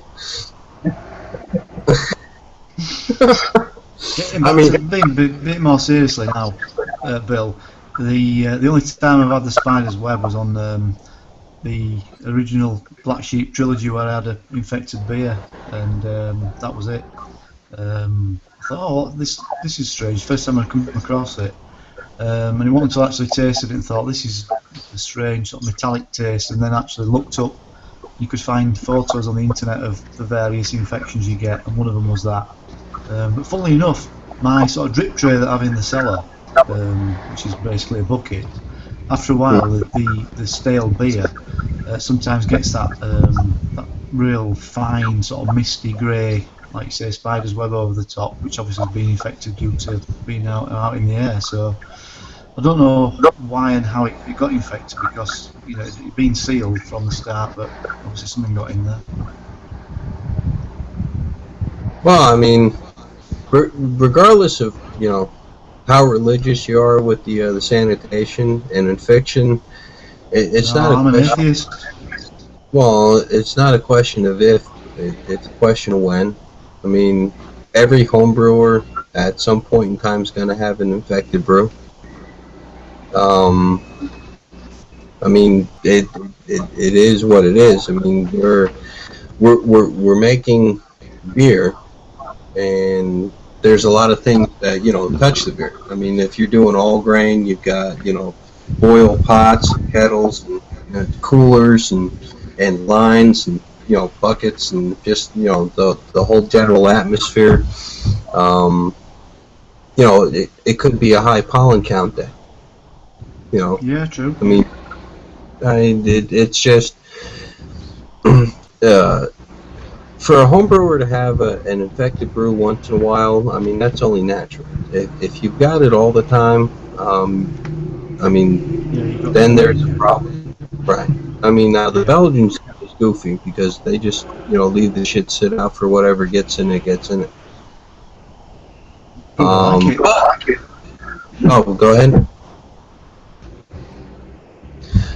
Actually, I found out if you've got an infected batch of beer, if you keep it sealed and you let it sit for like 6 months, 9 out of 10 times, whatever's infected the beer will run its course and die off, and then you can bottle it. Alcohol kill it. Right, yeah, and then you can bottle it and drink it. Yeah, I've heard something similar, but the problem is that the beers that we're brewing are, lower ABV beers, maybe a bitter, something like that, so less than 4%. It's just not got that kick to sort of kill that off. Higher ABV beers, and I think once it gets kicked in, that's the main thing. Is that once your yeast gets kicked in, that'll kill anything off anyway. But lower ABV beers are more susceptible, I think. Well, I don't think it's really the alcohol content that kills the infection, rather than the infection runs its course. No, I mean, fair enough. Right, everything has a lifespan. And if it gets infected, I mean, I heard pretty much after 6 months, unless it's like a specific type of mold, that it's pretty much, dead and dormant. And if you have the patience to, leave, some cow's ass smelling beer sitting in a fermenter, for 6 months, as long as it clears out, then you can, keg it or bottle it normally. If the beer is a high alcohol content beer, the infection would never take place to begin with. Infections, I mean, you're right. With low alcohol content beers, you run the risk of infection more because the alcohol is not there to, to kill off whatever microbes get in it. Well, is this not a problem with wines? I mean, I don't do many wines. I mean, Sue's the wine person, but are you less susceptible to infection with wines because of that very reason? No, I actually had a batch of peach wine that I made that got infected, and the alcohol content on it was 17.8%, so it's still half as fine. I did let that batch sit for a long time. It smelled like rotten eggs, and I just racked it a few times, and the smell did dissipate, and I did taste it after about 6 to 8 months, and it tasted really good. I didn't bottle it. I chucked it down the sink because I didn't want anybody to get sick. Well, the the rotten egg smell is actually a byproduct of certain types of yeast. Right. So that batch of wine that you had might not actually have been infected. It might just needed to have been run through a charcoal filter. But that's the only batch that I've had any trouble with. Interesting that it's a peach wine. That's you're messing around with fruit like that. I think I don't know. Are you in more danger when you're using things like that? I'm not sure. I'm sure. Well, there's always natural molds on fruit skins. Yeah. Yeah, I mean, and if you're just like quartering or cutting up the peaches and not actually skinning them, and not religious with the metabisulfite, it's completely possible that some wild yeast got into the mix. Yeah, and if you guys go back and watch the video, when it was fermenting, it actually sounded like sizzling bacon. It was fermenting so hard. Bloody hell. All right. Well, that's actually a good thing. But I never did finish that video because I ended up chucking it down the sink because I didn't want to get sick and I didn't want to get anybody sick. So Yeah. Am I the only one that cries a little bit when I have to dump on brew? it was a sad day, that's for sure. And now it's the only batch I've had to dump, and I hope it's the only batch I ever have to dump. Well, with how many batches What you about the did? Nightmare Lager I had, Bill? What's that? I had the Nightmare Lager. I thought the batch had been infected when in fact it was the yeast. The yeast that had split, and it was the yeast that I'd saved. The two yeast that I'd saved from the yeast cake, they were the infected part. So I'd had, getting them for 50 litres that went down the drain. You could just tell it wasn't right. When you poured it, the head was in clumps, like clouds, rather than a proper head. Something just didn't look right, it didn't taste right, and I tried to convince myself, left it a while, binned that, did it again with the saved yeast, and exactly the same happened, and then obviously it twigged that it was the yeast that had been contaminated rather than the wort both times, so hence the yeast got binned. Oh, what kind of yeast were you using? That was a Y yeast, liquid yeast that I'd saved and siphoned off and bottled. So somewhere along the line, I think it's probably because of the no chill and the amount of sort of hot break that I get going in, and maybe even hops that I had going into the cube, things like this that I'd poured off. I doubt. Things that I don't know. I don't think that. What the yeast that you used? How did you come about with it? I mean, did you grow it? Did you save it from a yeast cake? Saved it from an existing brew, yeah, from a yeast cake. Siphoned it off, put it in sanitised bottles, and Okay. from the start it must have. But when I washed it, I was using cooled boiled water. But the water had been cooled in the kettle for. I'd boil the water when I went to work in the morning, and then use it in the afternoon or the evening when I got back home. That wasn't probably a good idea. Maybe bottled water would have been a better way of washing the yeast. Perhaps, I don't know. Well, I don't think the water was the problem. Yeast washing is pretty much touch and go. Alright, I've tried yeast washing. It's kind of a pain in the ass. Because no matter how many times you wash it, you never get all the true out. You can't separate, the good yeast from, the dead yeast. And what might have happened there is, really good yeast, but you might have had some true left from the last batch. That may have gone bad. Okay. What I suggest, especially liquid yeasts, is it's what I do. I don't know if it's farming or harvesting or whatever you call it. You get a vial of liquid yeast. You make a yeast starter, right? I let it from there before you do a brew. Right. I let the yeast starter spin for 48 hours. Right, not 24 hours like most people do. After 48 hours, all the sugars in your starter are completely consumed. Right? The yeast has expanded to however many billions of cells that you're going to get. And you're guaranteed not to pour yeast into a bottle and have it blow up in your fridge. Right? If it's done propagating after 24 hours or 36 hours and it spins for another 12 or 16, it's not going to hurt the yeast. But your starter's not under fermented. Right. So you get it nice and cold, right? Shake the shit out of it. Pour it into a couple of other ones, and then if you want, you can use the secondary vials that you poured into and create other starters. And then you're guaranteed a large supply of whatever yeast that you bought.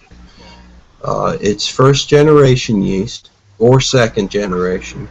There's no true. They're all live active yeast cells. Right? Oh, in fact, here, I'll show you what I mean.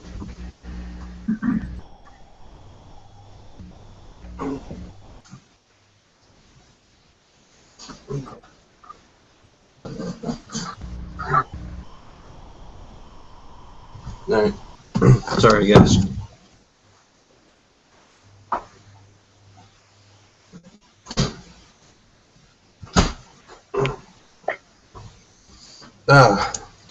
Alright, I'm back. Now, this weekend I was expecting to make my first homebrew in a while, right? Doesn't matter what kind of beer it is, I was just going to brew something. I actually got roped into installing hardwood flooring instead. So I'll be brewing next week, and I'll try to get that up in a video for you guys. But what I did was I bought a 6-pack of Sierra Nevada Pale Ale. Right? Why? Because, well, I like the beer, and there's yeast in the bottle, and you have the added benefit of actually being able to drink the shit before you harvest the yeast. So anyway, I did that, and I drank the 6-pack. I poured all the yeast into a starter. Right? I made a 1-liter starter. I spun it for 2 days. Right? At the end of the starter, if you guys remember these things, right? I filled up my 6 little vials here. Right? That one. What's that? Did those come from the sperm bank? Yeah, I know they look like something the missus would like, but these are actually preforms of. These are actually called preforms. This is what a bottle of soda looks like before it gets heated and put in the blow room to blow them up. Right, and in fact, these are actually. The question. What's that? We saw that on how do they do that video program on Discovery, and I thought I've seen those before. I'm sure those are what Bill had. I thought I bet that's where he worked at a bottle factory. Well, right. I got them when I worked at Ocean Spray Cranberries for a minute, and this thing, when it's going through the blow mold machine, is actually a 64-ounce cranberry bottle. Right? But anyway, What's that in degrees centigrade? What's that? What's that in degrees centigrade? What? 64 ounces? Now you got to help me out. By what's a half a gallon? In liters. Is that? Your gallons are smaller than that. 19 degrees centigrade, something like that. Well, it's a 1/2 gallon bottle after it's all said and done. I don't know. 1.5 liters. Well, anyway. So I made a 1-liter starter. Right. I filled all the. Then I took one of these and I made a second starter, which is this one. And then I took whatever couldn't fill this bottle, and I made another starter, which is this one. Right? So I've got 2 ready starters. All I have to do on brew day is decant the excess, liquid off of it. Well, that wasn't done for a minute. Decant the excess liquid off of it, warm it up to room temperature, and I've got 5 more of these, right? Every time I make a beer, I'll pitch one of these into a starter 4 times, and when I get down to the last one, I will use this to make a starter to refill all of those. How long do they keep in your fridge? What's that? How long is the yeast viable for in your fridge in those vials? Well, I follow the standards for liquid yeast, which has a shelf life of about 8 or 9 months. So if I don't brew any beer for 8 months, I will dump 5 of these, but I will take one and remake a starter. And with that starter, I will refill everything that I've emptied. So I will have 6 fresh vials that theoretically have an 8 or 9 month shelf life yet. Yeah. Right. I started this in August of 2012, and I still have the yeast from August 2012. I haven't used it, but every 8 months I pour it, I make a starter, and I redo it, and it's still live and viable. Yeah. So that yeast is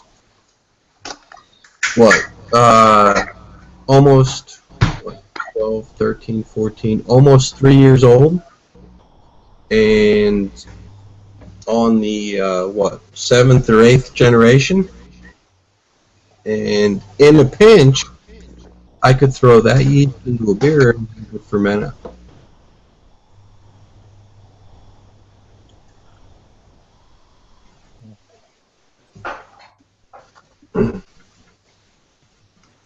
So that's proof, guys. You don't have to pay for yeast if you don't want to, and regardless of what the naysayers say, you can make a starter with dry yeast, and you can grow it, you can save it, you can make other starters with it. I mean, most people only do it with liquid yeast because it's retardedly expensive. But you get a packet of US-05, you throw it in a starter. You find some, pickle jars, olive jars, baby food jars, whatever, pour them into, keep them in your refrigerator. You can do the exact same thing. Yeah.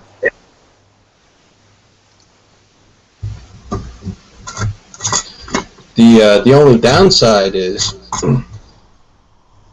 the amount of yeast that you have on hand is only hindered by the amount of shit you have to put it in.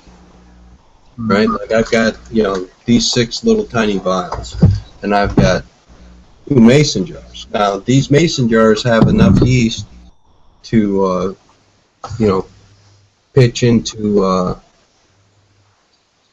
batch of beer. And these tiny little vials have to be, grown in a starter. But if I had 4 of these mason jars, I would decant most of this, wait till it warms up to room temperature, stir the shit out of it, pour it into a starter, and then refill 2 more. I'd have a refrigerator full of yeast and no beer to put in it. Yeah.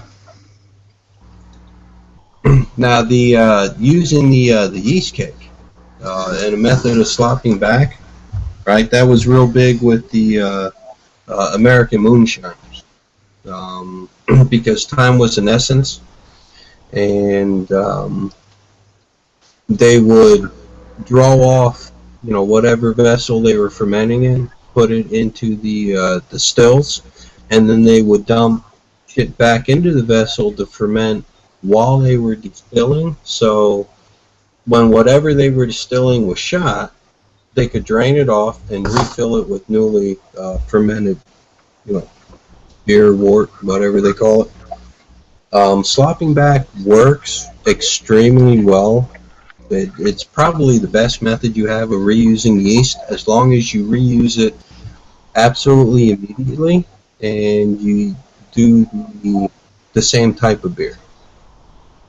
You wouldn't do a really hoppy IPA and then dump in a relatively unhoppy Pilsner, because you've got all the the hop residue or whatnot in the bottom of the bucket.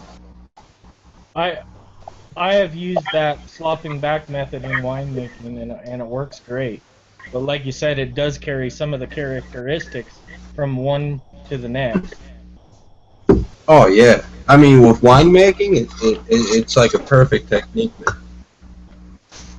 man. I mean, if you were making, say, an apple wine, and then you were throwing a more pungent fruit on top of it, like strawberry, cherry, maybe rhubarb, berry, something like that.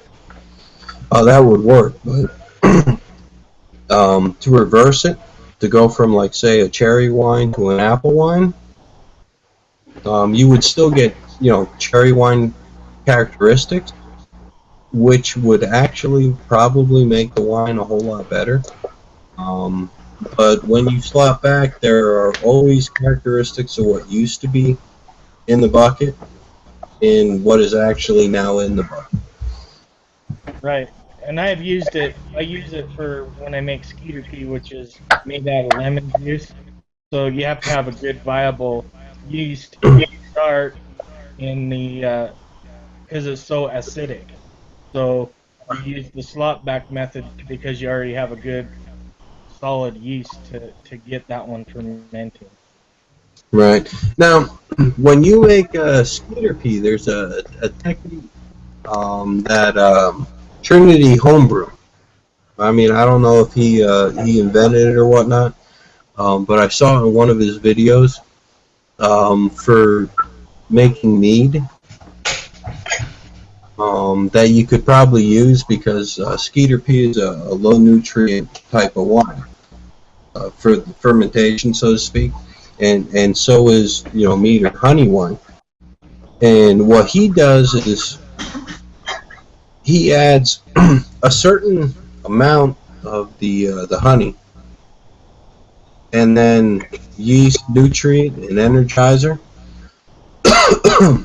and then 4 days later he adds more honey, more yeast, nutrient, more yeast, energizer.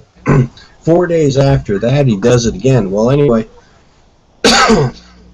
he repeats this process 4 times, and it actually, the fermentation is like so vigorous. He actually found out that after like 16 days or 4 cycles of this adding nutrient energizer shit, that it's actually fermented out completely, and it's only going to sit on the shelf for a year to age, because that's what you do with me. That may be something to try with skeeter. I have actually used that method. I don't do it 4 times, but I do it twice. Does it work for you? Yeah, it works great. Alright, so what's the difference between nutrient and energizer? I don't really know what the difference between the two are. Energizer speeds up the process, but I mean, that's kind of the same thing that a nutrient does. Oh yeah, I mean, like I said before, most of the time, well, 9 out of 10 times, all I use is the EC1118, which ferments really fast to begin with. So I don't know if like throwing energizer in it would speed it up anymore. I mean, I always use nutrient, whether I need it or not. I even use yeast nutrient in my beers. Just because, well, if it's not needed, it's really not going to hurt. You know what I mean? But if it is needed for whatever reason, it's already there. But yeah, I mean, like you, I don't really see the reason in a yeast energizer. Yeah, I'm not sure what the purpose is in the Energizer. I mean, I could do some research and find out, but I don't know that it's any different than a nutrient. Well, Yeah, I I've always been told to use yeast nutrient, but I'm thinking if you're brewing from all grain and going back in history, they never used that. You know, the nutrients are actually from the starches and sugars you're obtaining yourself. But I thought for the cost that it costs, why not? You know, give it all the no, help it can get, particularly to get going and stop infecting. That's my theory. So well, right. Yeah, I agree with you. If you've got yeast nutrient laying around the house, I mean, don't go out and buy it special. But if you've already got it laying around the house and you have it, I mean, what's it like, half a teaspoon or a tablespoon or something like that, per gallon? yeah, it's not a lot. Yeah. Yeah, I mean, as long as you have it, you might as well use it. It's not going to kill you. And if anything, it might actually speed up the fermentation. If the yeast doesn't need it, it's not going to use it. If for some reason the temperatures are too low or too hot, the yeast gets stressed out, well, they've got something to go to. But I mean, yeah, shit, if you got it, use it. One thing about yeast, and particularly pouring onto a yeast cake, that not particularly a worry, but I've heard in a couple of podcasts from one from White Labs, is that you should always have a yeast lag. And no matter what I've done, when I've poured a cubed beer onto an existing yeast cake, it's gone off like a rocket. And you know, sometimes within, I think the quickest has been less than an hour, usually an hour and a half, 2 hours. It's bubbling away. It's as if the yeast are just waiting there for more sugar. Mm-hmm. And so I've even put it in my cellar where it's cold. Never actually put it in the fridge, but I've put it in the cellar where it's cold to try to calm it down, and it's off. It's still off like a rocket. So this yeast lag that he seemed to think was quite important. I've never been able to achieve that. But having said that, I've never had a beer that's been on a yeast cake that's tasted any different to anything else.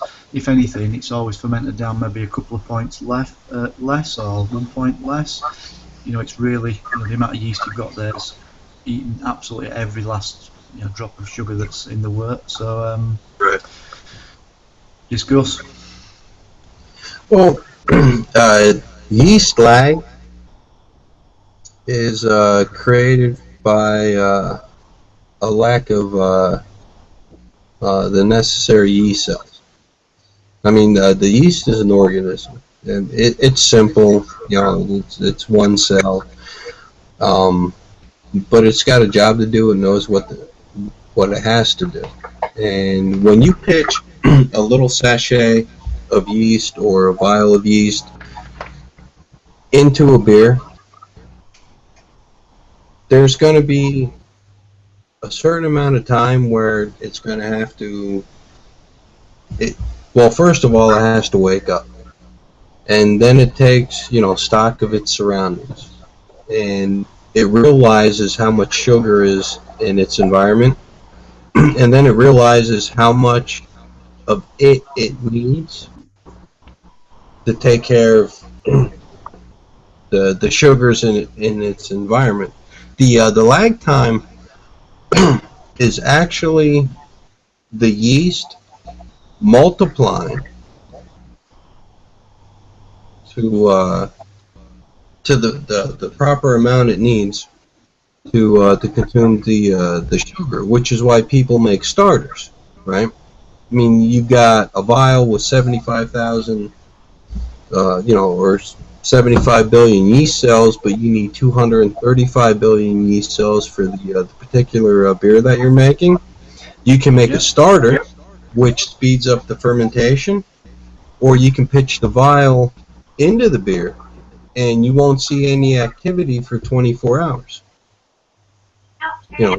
Maybe a day and a half, because that's the time that Somebody upside down. What? right. That's the time that the yeast is multiplying. Right. So, Like sideways on. Look in it, Right. Kiwi. when Hey, Zane. Hey, I've got a question about this wine. I've got some here. Can you see this? Yeah. Don't open it and pour out. Kind of a peachy colour. I've got some grapes off a friend's grape wine.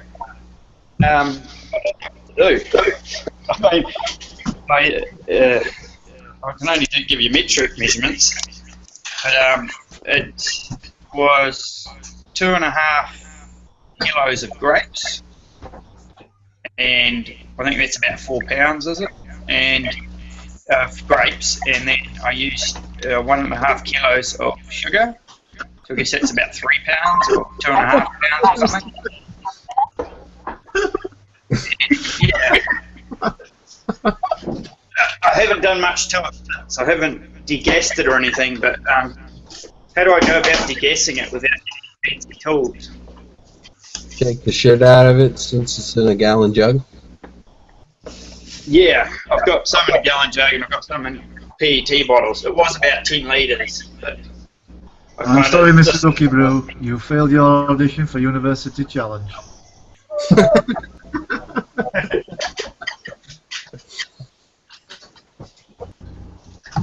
I don't know. What Justin and I use are paint stirrers.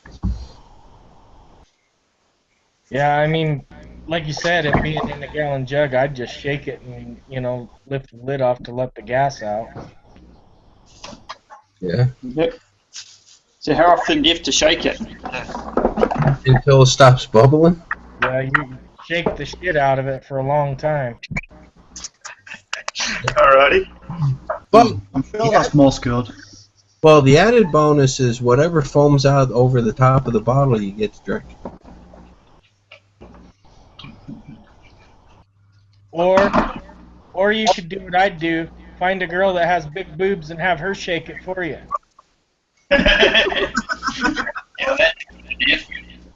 I'm shaking it here, boss. Can you use wine nutrient and beer? We was actually just talking about that. Yeah. I was watching. We can't see it on the when I'm on it. I was watching it online. Yeah. Definitely still fizzy, yeah. What did I use? I used one. Everybody hear him?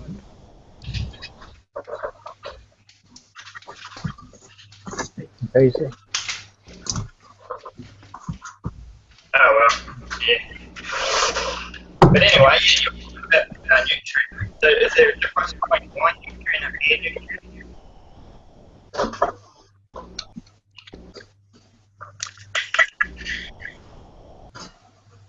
Thing is, I can only control you that.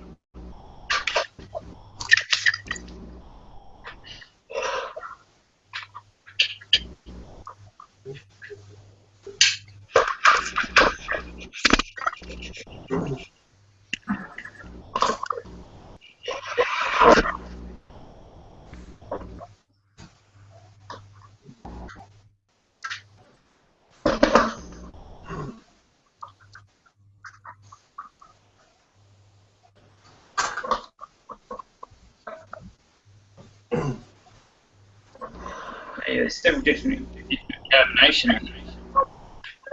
I can see what's wrong. Your damage on's only got one ear.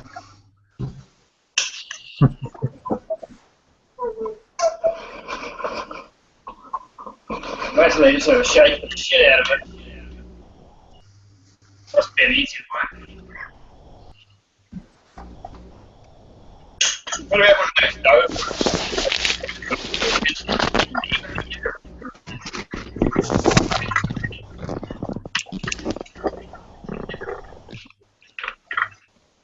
But yeah, how are you guys anyway? Oh, you won't believe what wine that is. Have a guess what wine that is. Is it pineapple? No, there's a clue in the guy who was lent on his side. Seaweed fruit. Okay. There we Which go. one? I can't see anything. Kiwi fruit, believe it or not. Kiwi. Yeah. Oh, good one. How do you make that? Well, how I make it, I just chop the fruit. I cut the very ends off and then chop them up and liquidize them. But those are Susan. She's actually peeled the skins off. She's got more patience than me.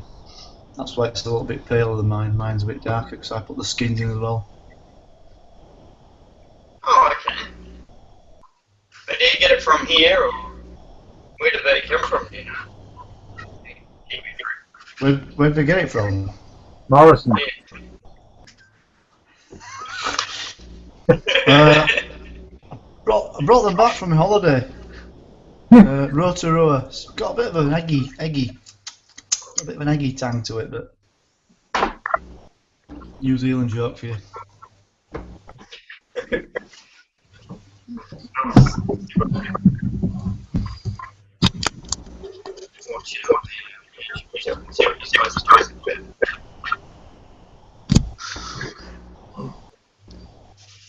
Let's go. Zombie. Ain't you got a gnome to go to? Oh, zombie, nice one. Shit.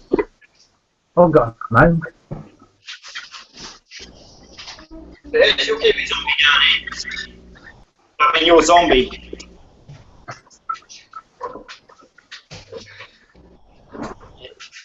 Yeah, 3-floored zombie dust mode. Get him off the table. From Mr. Molson, yet to be consumed. Version 3. Yeah. Clive, have you got one of those? Not sure. I had wheat there.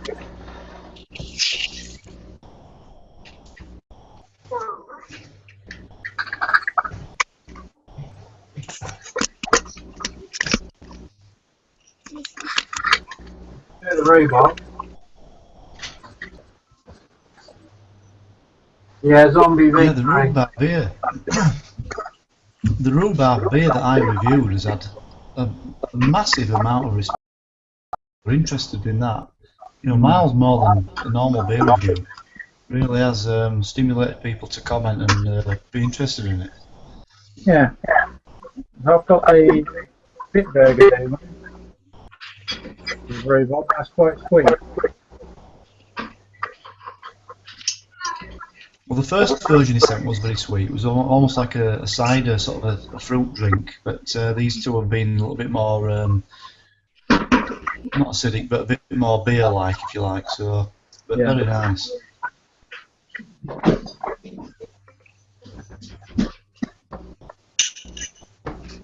No, do you get rhubarb in America, Bill? You know what rhubarb is? Oh yeah, I got one a rhubarb plant growing in my backyard. All right, right. In fact, it's strawberry rhubarb, my favorite kind of pie. All right.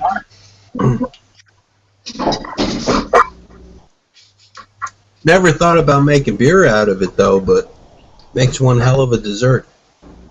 Yeah. Here's a rhubarb wine that somebody sent to me. I haven't opened it yet, but it looks nice.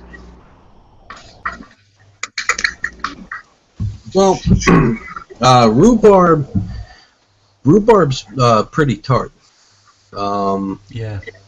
Yeah, you have to balance the tartness with the sweetness, which is why you know, you have like rhubarb strawberry pie or rhubarb blueberry or you know, something like that. You never have just straight you know, like rhubarb because it's really tart. Well, we do, but we have 1 part rhubarb to about 8 parts custard. Right. Yeah. A rhubarb wine is actually like a fantastic idea, but I think it would need a you know, a lot of sugar for back sweetening, just to take the sour or the bitterness out of it. But once you you get the bitterness out of it, you get the full flavor of the rhubarb, which is actually fantastic. Yep, I'd agree. Yeah, and with the beers, I've seen your reviews of Steve Molson's rhubarb beers. I think the hopped version would, like you said, would be a whole lot better because you have the bitterness of the hops that kind of counteract the sourness of the rhubarb. Yeah, and it's a more familiar taste, obviously, that you're used to tasting that, I think. So.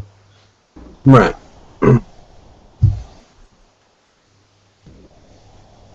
So I actually have to make a pie out of it. My rhubarb plant, I just keep running over with the lawnmower. It doesn't get very big.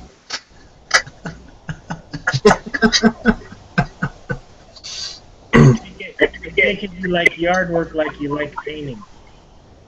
Yeah. Yeah, and that's the reason I don't smoke in the house, guys, because I don't like to paint. It's not because I don't like the smell or, it gets all over everything. It's because I don't want to paint every year.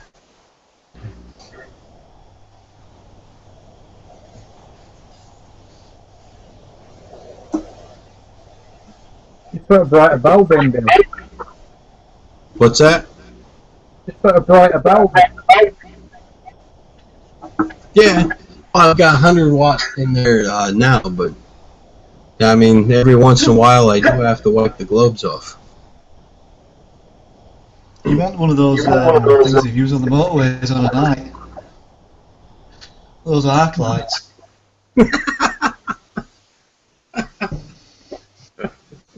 If I had one of those things, all I would do is annoy my neighbors.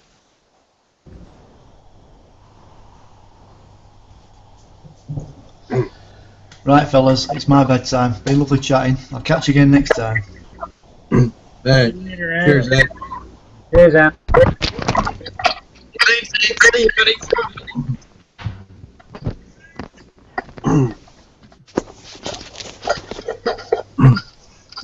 So the question is, can my yeasting method be used for wine yeast? What do you think? I don't see why it wouldn't work. I can't see why not. Yeast, isn't it? Yeah, I mean, yeast is yeast. Have you tried it with like US-05? Yeah.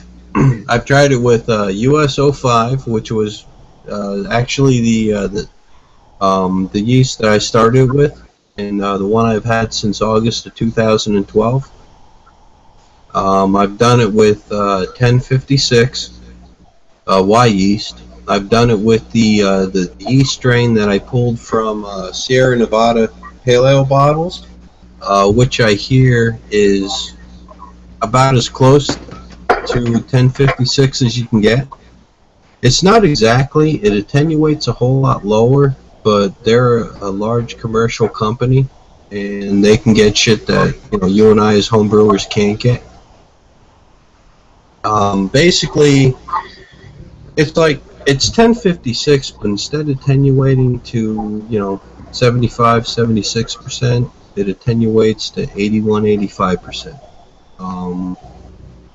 So you'll end up with the same kind of beer and the exact same taste and flavor profiles.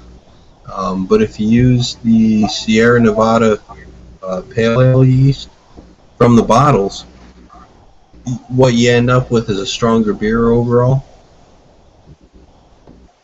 Because if you start with a 1056 beer, instead of it attenuating down to 1011 or 1012, it goes down to 10008 or 10005. You know what I mean? It, for the most part, it is Y yeast 1056. But it's not. Yeah, I mean, like I said, because it's a commercial company and they can, get yeast that we can't. But I've never tried it with, wine yeast. I don't see why it wouldn't work.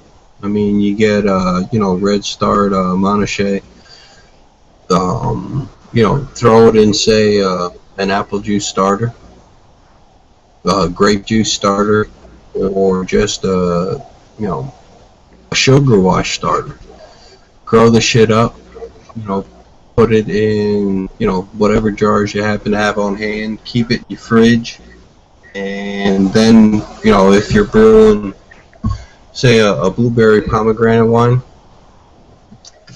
you make the wine, you take a little bit of the must, you pour the yeast into it, make a starter, and then pitch that into it. I don't see why it wouldn't work.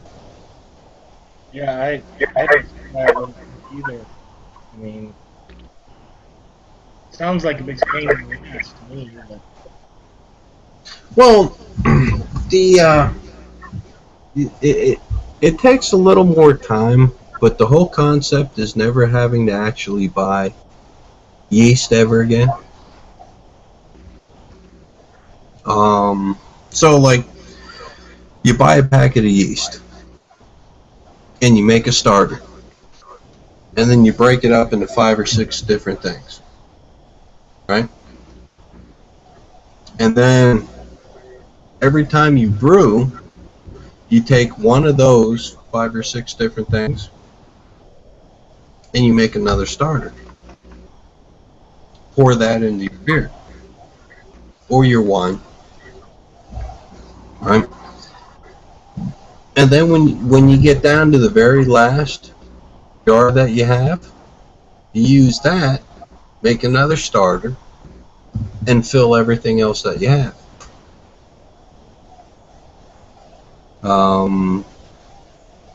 So, I mean, like I said, I have a yeast strain that I bought in August 2012. It's US-05 because, I mean, dry yeast is what I started with, and I mean, it's live and it's viable, and I can, go down to the fridge, I can pull the vial out, make a starter, grow it up, pitch it into a beer, and ferment it out, right? But that's yeast that's 3 years old. I mean, it's what, 7, maybe 10 generations right now, because every 6 months, I make another starter, like replenish it because it has a shelf life. But I mean, for wine yeast, I don't think why it would be any different. You find a strain that you like that works really good, clears everything out nice, and you farm it. You grow it, you cultivate it, you regrow it, you cultivate it. The guy that started the Pabst Brewery, right? He came from Germany with a vial of yeast in 1856, and that yeast strain is still alive and locked in a vault inside a Pabst Brewery somewhere. So they've got a strain of yeast that's, let's see, 2015 minus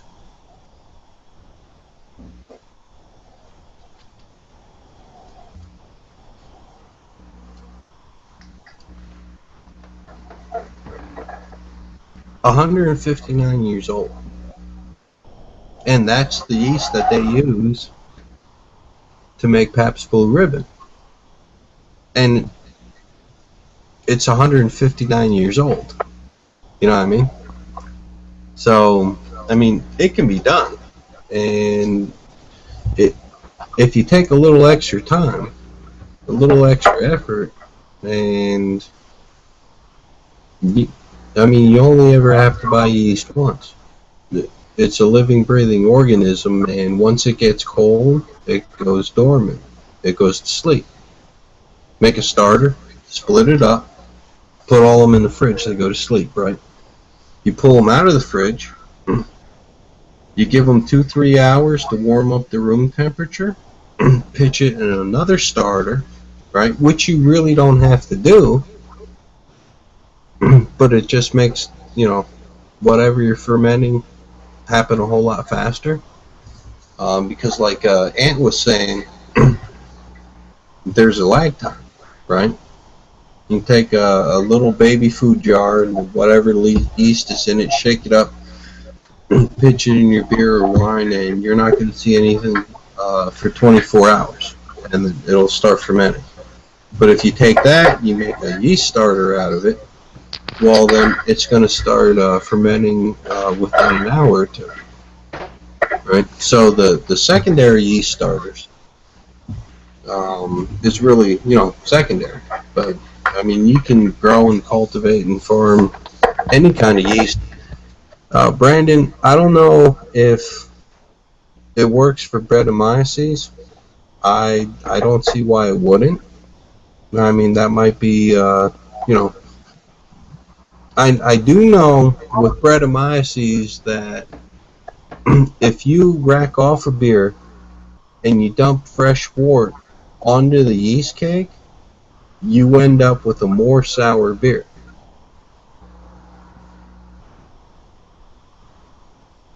I mean, but that's all I know about, Brettanomyces and Lactobacillus.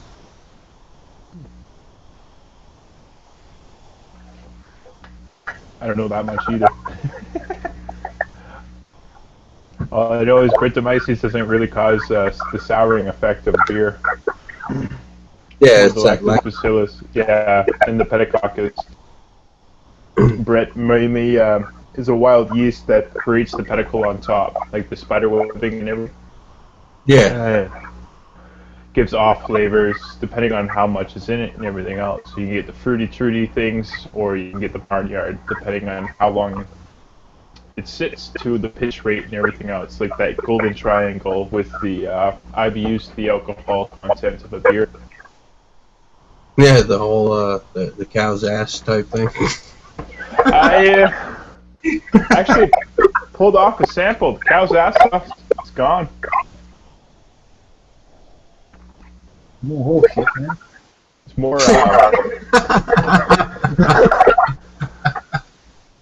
It's more like appley, pear. The fruits are coming out dry. You still got the funk, hay. Some barnyard. Cow's ass now. So she's aging well. Well, when you say barnyard, I have absolutely no idea what you mean. Have you been to a farm? Yeah, a lot of them. Uh-oh. What we're saying is straw and pig. You're froze. You're disgusting. Yep, he just disappeared. Well, I've been to barnyards. And I've been to farms. But I don't think I want any of that in my beer. I'm just saying. Maybe, when you see beer reviews, it's got the barnyard front.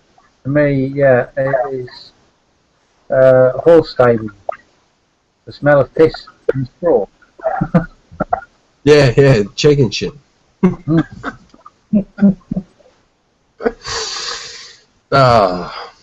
Anyway, so how you been, buddy? Oh, not too bad. Had better days, but just have to carry on. Yeah. Well, at least your internet's working today. Yeah, I think I've got my other son back away this weekend at a car shed. So I'm not getting the broadband, it's not being crucified.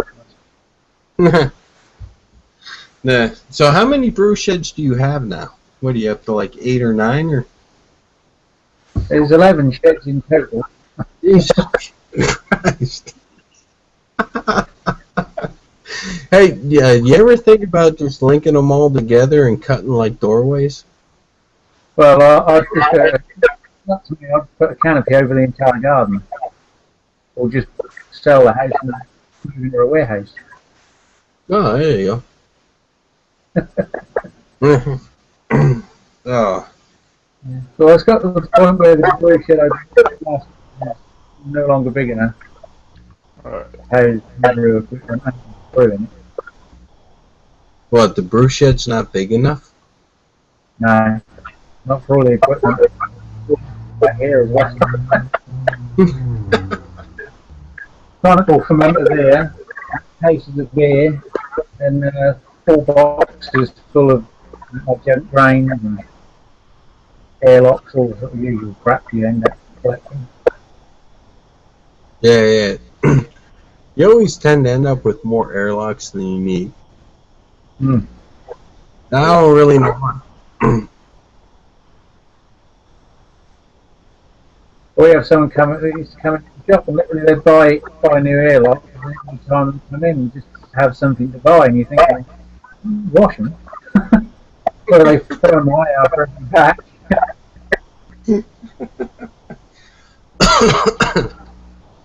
Anyway, hey Brandon, while you were gone, Clive and I decided the Barnyard Funk is more like horse ass and chicken shit. You forgot guano.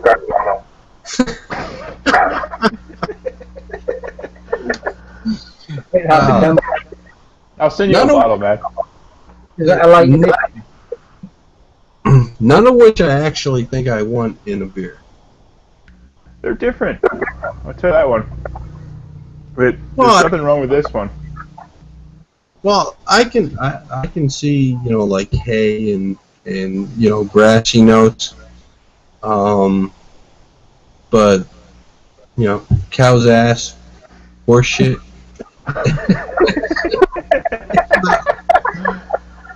That's not what I want in a beer. I'm sorry. Is that one of Alright. the categories for the big JCP styles? Those smells are fading away on this one. I sat on it to wait to see what happens. Came out quite nice.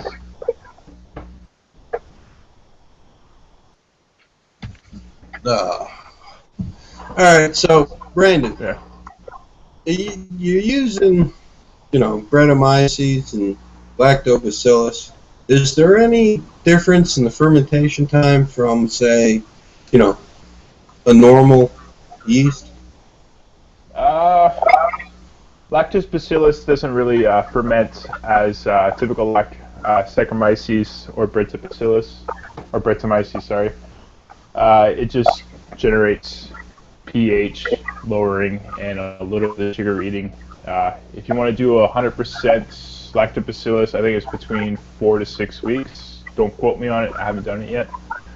What I've done so far is a 1 week head start with the Lactobacillus inside of the primary fermentation, then pitched in White Lab San Diego Super Yeast to finish it out.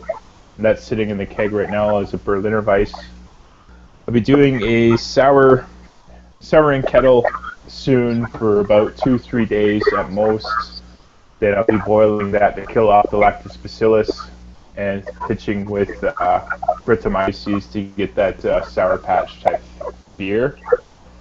As for normal Brettanomyces 100% fermentation, I can't really say too much. I screwed up a little bit on my IPA. I had it around about 17 Celsius instead of around 18.5 Celsius, so the fermentation really slowed down to the point where I had to jack up my fermentation fridge to about 19 degrees Celsius for about 4 days. Then I took it out to ambient temperature around about 21 degrees Celsius, in which case that's probably on day 12 now. As for my regular ale yeast, which is 1217 Y yeast, West Coast ale strain, I get a pure fermentation out at ambient temperature in like 5 days. Well, I've got absolutely no idea what you just said, dude. I mean, Hey, seriously, I mean, like, the reason I've never gotten into like sour beers is because it's really confusing. Because you pitch like this, and then after a certain amount of time, like you kill it off, and then you got to pitch something else in it. I'm lazy when it comes to beer, right? Like, I throw a packet of yeast in the shit. 14 days later, I put it in the keg, and it's beer. Oh, Anything beyond that, I'm completely lost. I'm just learning right now. Like, it seems the craze and the rave right now for the trend and everything, especially with the brewery on the stateside and a bunch of other places like Ruffin River practicing with barrel aging and Brett, lactomyces and stuff like that. I stated earlier before, we'd like to open up a small brewery anyways, so might as well dip my toes in the water and see how it is. Maybe even get some base notes and base ground for recipes, and just go from there. Well, yeah, but what I don't understand is like if you're using Brettanomyces, what's with the additional the yeast additions? You mean like the like primary yeast or the lactobacillus yeast? Well, I've got no idea. Uh, if you're using Brett as a secondary thing, it's just to add the funk and just bring it down drier and some other stuff. Lactobacillus is just a bacteria that's just a souring agent. Brett doesn't really sour a beer. It just lowers the pH slightly to get that effect after a long-term effects, but not really enough to consider it a sour. Alright. Yeah. I think the mainly craze for right now for the Brett fermentation is just because it's just the new thing. I know most wine cultures try to stay away from Brett because it's always a threat. You know, if a barrel gets infected by Brettanomyces, that whole must is gone. And it's just, you know, money down the barrel, pretty much. Yeah. With beer, brewer masters and everybody else is just learning how to work with it, how to bring it on. Because I know, what's that, that Mathasal or something like that? The yeasty, or not the yeasty, that defect in the beer that gives off a caramel, toffee, buttery note. There's some breweries out there that are actually playing around with that and creating beers for that defect. So people are taking a negative and making it into a positive these days, just to see. Well, yeah, I mean, like with Brettanomyces, you got like a primary yeast strain, and then after a certain amount of time, you add the Brett, or you add the Brett right away, and then after a certain amount of time, you add a different kind of yeast, and then you got the lacto, you know, Yeah. bacillus that you add, and This is all new to me, so I'm just playing around. Like, I got oak cubes soaking in Brettanomyces starter, and then the other half sitting in the Omega Lactobacillus blend. And they're going to sit in that for about 3 months. Then I'm going to do up a simple saison blend, and then throw both those chips in and see what happens after about 6 months. It's a waiting game with this stuff. It's kind of like wine, you know. It just doesn't happen overnight or 2 weeks. You know, there's actual time invested. For these yeah, I've heard the fermentation takes a lot longer than traditional yeast. It's not really fermentation. It's more of characteristics. Like the Brett will play on like that farmhouse crap like that. The Lactobacillus will lower the pH and bring the souring and tart effect and everything else. It just depends on which Brettanomyces strands you use, what's the pitch rate, what height of the stage, and everything else. So this is all new to me, so I'm just learning. And I think it's just like maybe another 6 months of this, and I'll just do what I know is IPAs and farmhouse. And some farmhouse use Brett and Lactobacillus in the blends, more the Belgian. I want more American styles and everything else. I think this season too, I'm going to go out and look for wild yeast and try to cultivate several different worts and see what happens with 1 gallon simple brews. then just generate a starter off the best one, and just build off that. Well, if you're going for wild yeast, check out Zane from Rookie Brew, because he actually cultivated yeast from wild yeast from apple peels. Yeah, Dan APE or APA drank one of these beers a while back. He sent him a brown ale on that one. It was pretty interesting. Yeah. I mean, you get in contact with him, learn what he did. You can, take that and build on it if you need to. Mm-hmm. Yeah. Hey, just stepping stones right now. Yeah, see, me, I've got a lot of dogs around where I live, so if I don't put a lid on,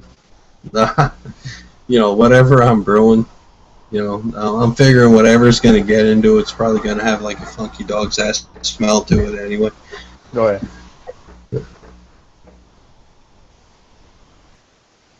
The main simple beers are just IPAs, Farmhouse, and half. It's Well, easier than that. Well, to me, a simple beer is 1 grain, 1 hop. Smashes, yeah. Well, maybe 2 hops. 2 grains. Yeah, 2 grains, 2 hops. Base grain, crystal malt, just change the color. Bittering hop, flavor hop. Call it a day. Actually, that's all my beer brews have ever been. And the whole reason I gravitate towards pale ales is, well, because they're exactly that, the base grain and the crystal malt.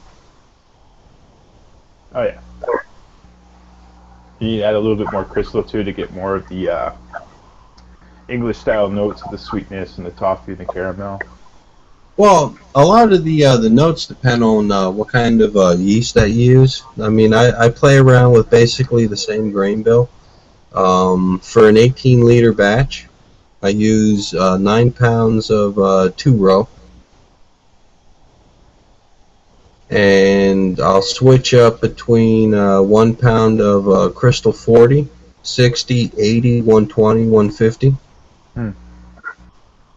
And I make the IBUs the same all the time, right? 40 IBUs exactly. Doesn't matter how you get there. Doesn't matter the bittering hops. I only ever in my beers I add a bittering addition, and then my second hop addition is that flame out, and it's a 15-minute steep. I guess they call that a hop back. Hop stand. Yeah, hop stand. Yeah. So that's what I do. So what I'll do is I'll use the base grain and say Crystal 40. And then I'll use Nugget and Fuggle hops, right, for a 40 IBU beer. And then the next time I brew, I will use the exact same recipe, but I'll use Crystal 60 or Crystal 80 hops, and everything else being the same. So what I end up with is like the exact same beer, but it's got different subtle, flavor profiles, because Crystal 40 is candy and toffee, and Crystal 120 is, raisins and Dry fruits. Right, dried fruits. Plums. Yeah, that's how I change the beers around. The recipes are all the same. I just change the The crystal malt. Right. Yeah. Have you tried Victory or some Unique in there? You add a little bit more of the maltiness with a little bit more breadiness. Well, Really- the crystal malts that I've used so far have been Crystal 10, Crystal 15, Cara Munich 1, 2, and 3. Okay. Crystal 40, 60, 80, 120, 150. Right. I've used Cara Red, Cara Munich, and Caraviena. So mouthfeel melts and stuff. Okay. Um, does you have Munich 1 in your area? Yeah, yeah. Actually, I would I've try got- that one out. oh, that's Hey. one of my favorites. Yeah, it's kind of like Crystal 10, but more bready notes to it. But you still get that little caramel notes to it. But not too Yeah. much. I've used Cara Munich. Actually, I think Cara Munich and Cara Vienna are pretty much the same. But I agree with you that the Cara Munich is a little bit more like biscuity, bready kind of. Yeah. Really, the only difference between the Munichs, or the Munich 1, 2, and 3 is the color of the beer. Yeah. But when you're going with crystal malts, right? Crystal 15 is, straight up like toffee. Crystal 120 gives you a darker beer, but like you said, you've got the prunes and the burnt raisins and that kind of thing. Yeah. I've never used Special B. Never used any. Coffee kind of malts? You gotta try CDA one of these days, man. No, what's that? Cascadian Dark Ale, Black IPA, or Dark Pale Ale. They use those coffee malts type deal, like Carafra 3 Special. It's a dehusked form. You don't get the bitterness, but you get that little bit of coffee, that straight up black notes to it. Throw in some like chocolate malts, like pale chocolate or midnight wheat or something like that. You get anywhere from like a simple kind of 60-50% chocolate cocoa note to it to like straight up darkness. But you gotta be careful because if you over steep it or over mash it, you're gonna end up with astringencies and bitterness and stuff like that. You just don't want in your beer. But if you can balance it out right, it comes out beautiful. All right, so a black IPA is basically an IPA with enough specialty grains to make it look like Coca-Cola. More like a stout or a porter. I always say Coca-Cola because you don't have that carbonation level. Well, you could. It's a homebrew. You could if you like to, yes. Yeah. But you're gonna have a more bitterness than your standard, say, porter, where it's just enough to balance out that sweetness from the malts. I think I've been brewing my IPAs and CDAs around about 80 IBUs. And that's normal to me. I had a 100 plus IBU IPA, and I drank it down like water. But it all depends too on your timing. Like if you're focusing more on your bittering units, so you want 80 IBUs in your bittering, you're gonna have that astringent back note on your tongue, and that extra 20, so your last 5 minutes or something like that, is not gonna round it out too much. You kind of want like 50-50 or somewhere around that. I found through my brews, I try to go about 30-40% on the bittering units, and the other 60-70% on the roundness up front through the aromatics and the flavoring stage to balance out the sweetness. So you get that enough bitterness to balance out the sweetness and the alcohol from the stronger content of the beer, but you're able to get more of that hoppiness, that forward, that flavor up front, and it's just perfectly rounded out. But it's enough for like people that aren't used to home brews or craft beers to drink, experience that bitterness of a real beer, but enjoy that full frontal kick in your face hop flavor. Yeah. Speaking of people who can't handle the full in your face hot flavor, what do you do if you got a coworker who thinks the only beer on the planet is Miller Lite, and you're gonna invite them over to drink your homebrew. You know, a buddy of mine back in the day, we kind of experienced something like that. The guy came over. We had a beach party with friends and everything. So my buddy went out in the bushes, finished off his beer real quick, took a leak in the bottle, and handed it to Buddy, and he drank half of it before we started to call him piss lips. That was boys being boys, but yeah, I did hand out a beer to someone lately that drinks Bush or Bosch or whatever you call that from Mega Higher and Bush. Oh, Bush. And yeah, I gave him a nice IPA I called Hopolyptica, and this thing was screaming hops forward, good bitterness, everything. Handed it out to everybody, good reviews, good feedback, you know, some positive, some negative. It's what I want to know. Heavy just said it was straight up skunky, handed it to a buddy, same thing, and they both dumped it down in the sink. Really? Yeah. It was about 7.2% and about, it was not even that high in IBUs. It was probably around about 62, 63. It was just not to their palate. You know, people that haven't drank real beer, that are just used to the canned water. There's nothing wrong with canned water at places, but when you just drink that and you're given a home brew and you just say it's skunky, it's something different. Yeah. Yeah, I agree.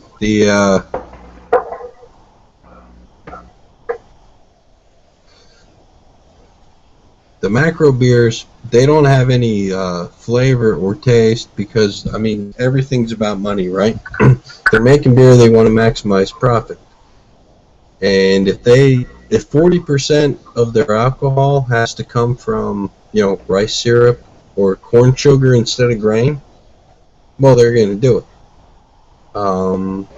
If they can use less hops in their brews, well, they're going to do it. Oh yeah, like back in the day, there were like 3 or 4 in Canada of the macro brews. You know, Labatt and Olsen and whatever else was hanging around. I don't know the whole statistics of the story right now, but I know the IBUs in the beer, like a lager, was a lot higher than what it is today. And they actually had a competition throughout the years to lower it. So one would follow and lower theirs, and there was actually, you know, like I said, a competition until it got down to pretty much water. You know, what is it, like 8, maybe 9 IBUs? When it used to be around about 30. Give it through the generations of, say, 30, 40 years. And that's not enough to notice. But if you were to take someone from the beginning and teleport them to the end, they would notice.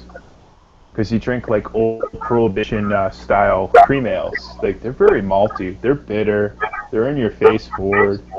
As for today, if you drink like a modern day cream ale, they're creamy, they're light, they're kind of lagery, but still enjoyable, but not that IBU or malt forwardness. Right.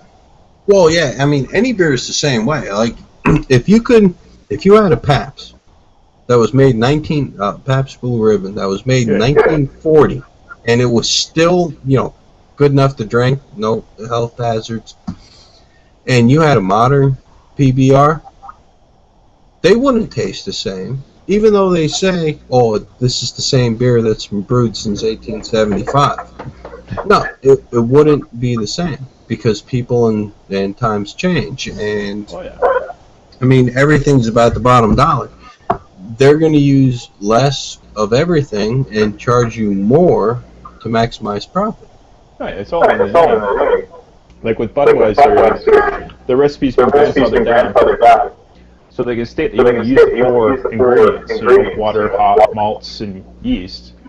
But inside, people that came out and say they use about almost 30 ingredients within their beer. Yeah. Yeah, and the reason it gives you such a nasty-ass hangover is one of them is rice syrup. They don't even use dextrose. No, it's 49% rice. Right, it's cheap-ass rice syrup. That's good stuff.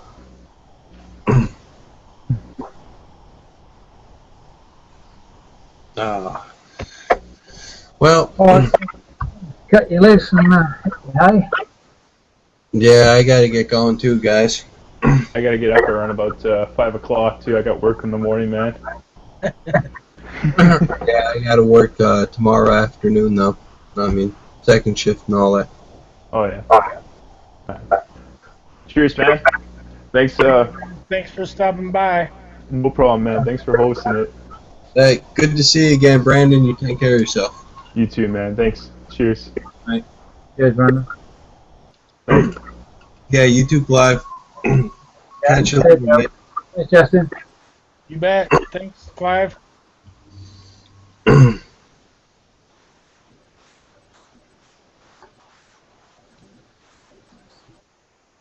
No. So, anyway, not a bad show, mate. Not too bad. Yeah, not bad at all, dude.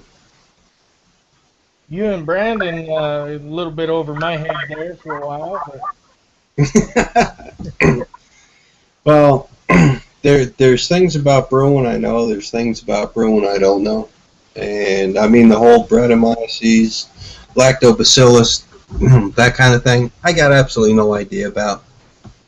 I mean, for the book that I'm writing, Dan ABA sent me a recipe, and I read it, and I retyped it, and I still have absolutely no idea what he was talking about.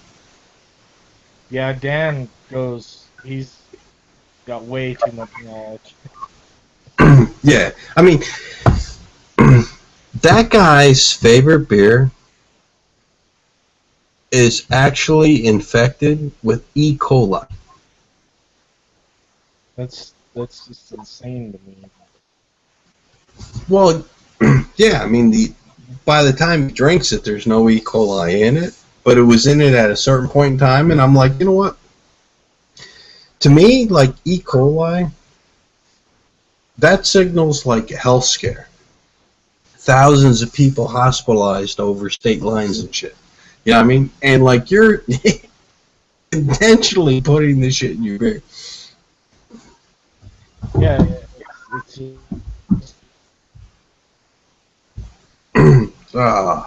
So anyway, man, I'm gonna send you a shitload of packets of that yeast. All right, probably more EC 118 than KI 1116. Just because, I mean, you know, regardless of whether it retains fruit flavors or not, that's pretty much my go-to yeast. It's fast fermenting. The fermentation range is between 59 and 95 degrees. So you don't have to build like a giant cooler for it. Any time of the year, no matter where you put it, you know, basement, attic, garage, you know, closet in your bar, it's going to do what it does. And neutral flavors, no phenols, all flavors, you know, that kind of thing. It's completely aggressive, and you know, it ferments pretty fast. When I've used it, any wines I've made that were 17.5%, 18% fermented out like in 30 days or less, regardless of the temperature.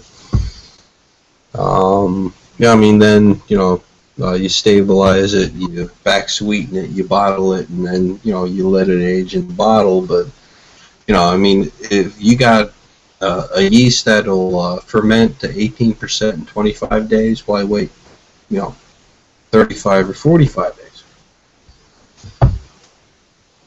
yeah, that's definitely.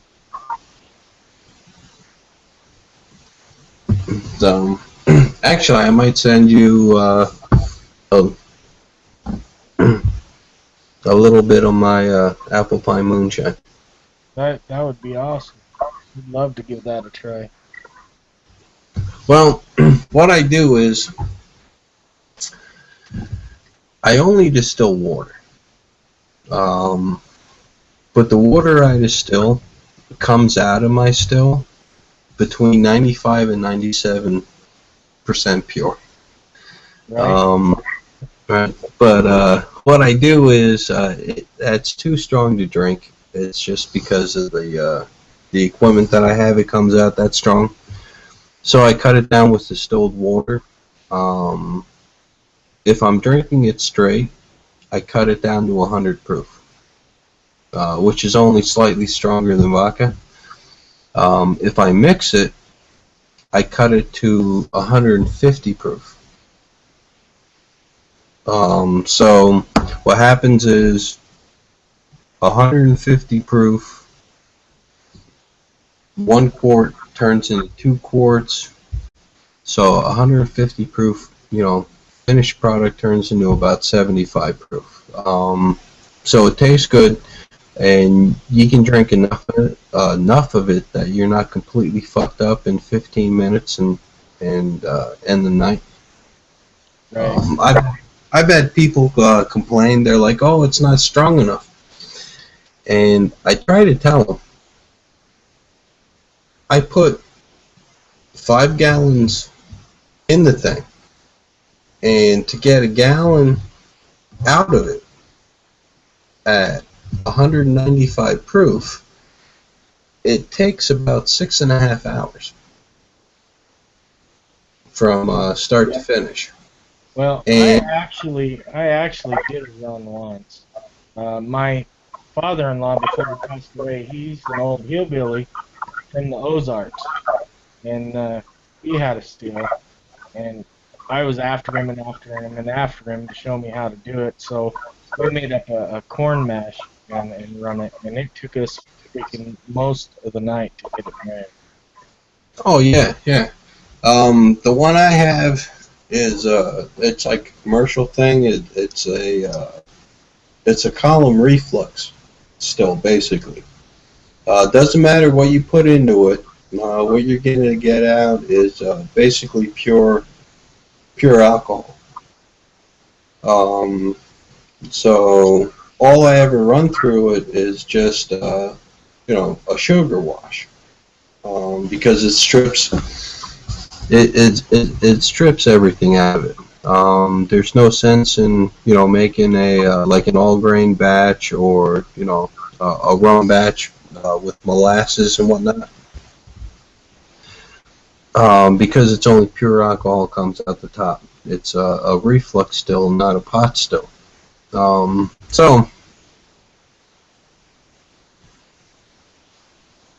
I've had people tell me that my shit's not strong enough, but I tell them, listen, I put 5 gallons in, I get 1 gallon out. It takes 6.5 hours, 24 pounds of ice, and the end product is 12 quarts of this, and I'm giving all 12 quarts to you. So however strong it is how strong it is. And they're complaining. I'm just telling them, you know what, if you don't like it at 75 proof, if you want it a higher proof, well, just go to somebody else that makes moonshine. And yeah, well, you know what they do? They buy They more. say, yeah, they buy more because there's nobody else that makes it. So How much are you into your equipment on that? what do you mean? Into your still? How much are you into that? It cost me about $450. That's about what I was looking at too. Well, Someday I'll have one. well, I bought it from a. You gotta check out Brew House. Yeah, PREW. HAUS? Right. I've got the PS2 high capacity reflux. But I upgraded from a 5-gallon kettle to the 15-gallon kettle. But it's a complete system. Right. What do you call it? 15-gallon kettle, 4-foot tower, comes with your packing rationings, which could be ceramic or copper. Comes with your water circulation system. Comes with the pump, the hoses, all the valves, everything that you need. Laboratory grade thermometer, stopper, all that shit. See, the one time I run it, it was out of an old hillbilly steel made out of copper, old copper steel. Well, yeah, that's a pot still. That's what you want to make whiskey out of. See, I have a 2-column. The reflux still is 2 columns, right? It's 2 pieces about this big. I don't know what's that, about 2 feet each. If I take, I'm not going to take them apart because they're full of ceramic rationings, which are like little beads that you would put on a necklace.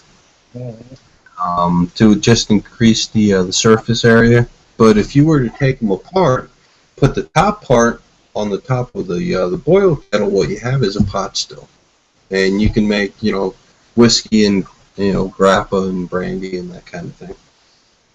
But yeah, I don't know why I decided to upgrade to a 15-gallon kettle. I mean, if it takes like 6.5 or 7 hours to run 5 gallons of wash through the thing, how long would it take to run a full 15-gallon pot? 2 days, probably. No. Yeah, but how much would you get out of it? I mean, you've got 3 different sections. You've got your heads, all right, which are poison. Right. You can fill your lighter or start your grill with. You've got your tails, and then the middle or the hearts, and then you've got tails, right? Now, the heads is 50 milliliters per every 5 gallons of wash, right? That's what they say you throw away. 15 milliliters? Right. 1 ounce per 5 gallons of wash. Now, I've always collected and thrown out the first 150 milliliters from a 5-gallon wash.